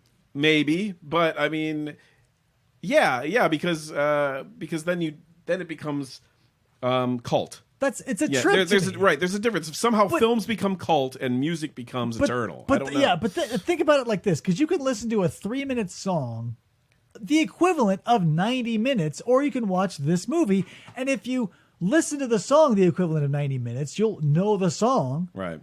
and you'll have wasted just as much time as watching the movie and probably gotten the same amount of enjoyment out of it. But if you're doing if you're anything other than like listening to music, you say, oh, don't go back to it repeatedly. Are you crazy? Right. Don't enjoy the thing that you love multiple times throughout your life. Like everybody should always go back to their favorite book, their favorite movie, because if they're your favorite, you'll find more things to enjoy about them. And I agree with you 100%. I just think that songs get more of what everything else should get. Yeah. Again, I really think it comes down to a different Time a management. different medium and a different amount of time. Well, yeah, and I think with music, I think it's a lot easier with music to like take it in internally and then make it what you kind of want to make it. Yeah, it's more primal. Yeah, like I can't make a Turtles movie into my life. But like, music is a gateway drug, maybe then. Yeah, because it'll get you hooked on the repetition and the fact that you can. Right, but that's just it. It is a drug simply because it is a simple item in terms of it's a songwriter and it's a sound, and at the end of the day, it's as simple as being something that humans need. We need music. Film is an art form that is literally a coalition of a whole bunch of different artists bringing to you something, and that has to jive on so many more levels. So yeah, I don't know. Yeah, but still, there are so many. Like maybe it's like I don't know. Maybe it's like a study. People, because you're not doing anything different when you're watching a movie over listening to music. You're checking out and getting entertained. Yeah. But for like music is like a.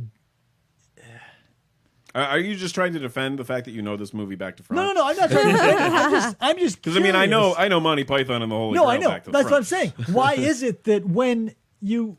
it's just a pontification. I'm not looking for a legitimate answer, but it's curious to me that like you can listen to your favorite album, know that back, forward, sideways, and all the other in betweens, and they're like, he's just really into music. Again, I somehow this means that music is an art form that affects you similarly but different than a film. I think people are just embarrassed of how much time it takes goes into it. Yeah, because.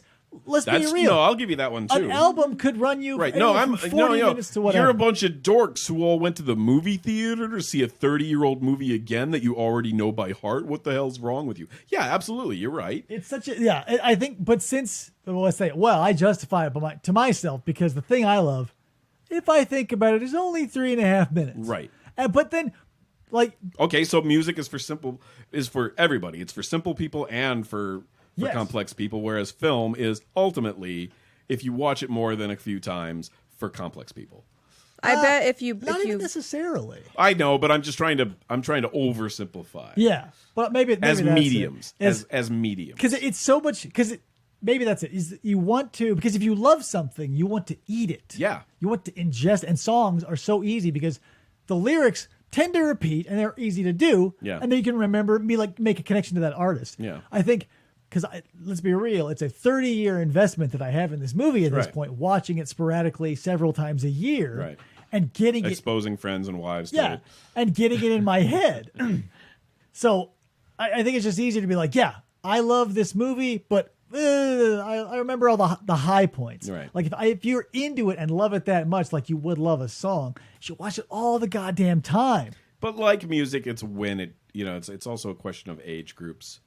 It's like you have to be in the right age for certain things. Oh, yeah, there's going to be a million variables. But this goes across all media. Whatever your thing is, whatever movie you latch onto and whatever platform it's on. Like, if you love it, I say go back to it once a month at least. What are you doing otherwise? Like, come on. You got some like when there's a sea of shit to stream on Netflix and it's all an infinite sea of possibilities, why not every once in a while come home and dissect it a little deeper into something you already like? Yeah. And that was the whole reason behind this. Is like, I've talked about it so much to so many people that you can't help but learn more about it the more you talk about it. Right. And you've brought some stuff that I would never have, on my own, been like, oh, yeah. Yeah. Because you only know what you know. It's a variance of perspective, Which is crazy, because I used to be like, oh, how dare you think this movie is anything other than perfect. But I also have that shouted at me when I say, Back to the Future. This, right? Yeah. When I say Back to the Future isn't that hot, everyone wants to jump up my ass and shoot fire. So I get it. Right. Well, whatever. I say watch it. What do you think? Recommendation? Oh, absolutely. Recommendation. Partly because it's an indie film. Mm-hmm. It's another one of those little movies that could. Yeah. I'm sure Nickelodeon owns it now, so you're not supporting independent artists anymore. No. But if you can get a copy. No, I didn't mean it from that. I just mean it. Yeah. That the pieces somehow fell into place. Even though this was already a mammoth property when it was made as a film. Yeah. as a film, it's a little movie that could. It's a beautiful tapestry of mix and match pieces. Right. Krista, what about you? You think people should watch this movie? Yes. Perfect. I also agree with myself, making it 4. Nice. So, Scott, while I got you, let's plug not only your stuff, but our stuff. Raiders of the Lost Genres on YouTube. Raiders of the Lost Genre. You can Available find that now on YouTube. Yeah, it's all over. You've seen the links. This is just another reminder to go watch it. You'll see the links that probably attached to this show. Aye. What about your personal stuff that I'm not involved in? Yawn. Not too much to plug at the moment, other than the fact that I've published several books in the last year, including my diesel punk genre Warbirds of Mars stuff, as well as my science fiction fantasy space opera novel Shards of Destiny, Book 1 of the Hero Lore. These are all available now on either Paper Street and .com, like Paper Street ENT, short for entertainment. But you can just find it on Amazon. It's just easier to say, dude, just search on Amazon and fucking find it, okay? Yeah, now, I feel like if you just speak it into the air, there'll be a robot nearby who will take your order. Yeah, anywhere you go, really. It knows your eye color. Mm-hmm. Yeah, so, it knows what you're interested in. You could be in the middle of a cornfield in Nebraska. You say, hey, Google, I need a copy of the Ninja Turtles movie. Yep, and guess the drone will fly over your ass. Exactly, and the next ad that shows up on your fucking phone is a ad for a Ninja Turtle movie. And I'll say, sucker, already got it. Yeah. Ad wasted. So I'll put all the relevant links in the show notes. Gotcha. But you're a revolving guest, so people will know. This is just a reminder to patronize and/or look into all the stuff that we got going on, because in my opinion, Raiders started out as a fun, fulfilling experience, and it's getting even more so as we sort of settle in, get a nice rhythm, the technical aspect. We have our issues, as everybody does. We have our growing pains, and they're finally getting ironed out. But I didn't follow my own advice. I always say, throw the first 2 months of your work in the trash. Release it later as a B-side if you want, but if you're going to start a podcast or whatever, burn the first 2 months. Oh, I don't know. I like everybody being able to see the progression and warts and all. That being said, if you don't already know, you can find Raiders of the Lost Genre on YouTube. It is on YouTube. Oh, and if you're not for nothing, if you want to be a Patreon supporter, simultaneously when the video is released, I'll be releasing the long form chats of the movies afterwards for funsies. Yeah. And that's on Dave's FFOP Patreon. And if you're also willing to support Raiders as a webisode or web series, you will find that available on my media. So we got to do like a joint website at some point. Yeah, it's just gonna be easier. Yeah, we need another. But what our creativity needs is yet another fucking hub. Yeah, what I think we need to do is spread out the customer and fan base even thinner. Yeah. Because that's how you get ahead in life. Right. Anyway, but most sandwiches are tastiest when the peanut butter is spread so thin you can't even tell it's there. Right. Yeah. But what really needs is bacon. Hey, but when people come along, that's the thing. Our sincerity is the bacon. So take a nice bite. Scott, thanks for coming on the show. Hey, thanks for having me, Dave. Was fun. It's nice to talk about a movie that doesn't revolve around a lost world or a dinosaur. But let's be real, I like all that. So, right. In this case, mutated dinosaurs. Sort of. Different offshoot, but we'll call it a draw. All right, guys, thanks so much for listening, and we'll see you next time on this episode of Your Life. Jesus Christ, what's happening? My name's Dave. I'm Krista. And I'm Doc, FFOP Radio. See you next week.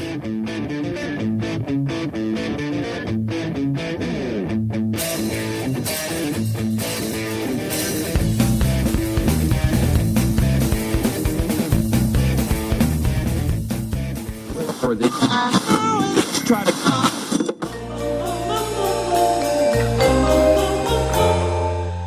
Fistful of Podcasts Radio.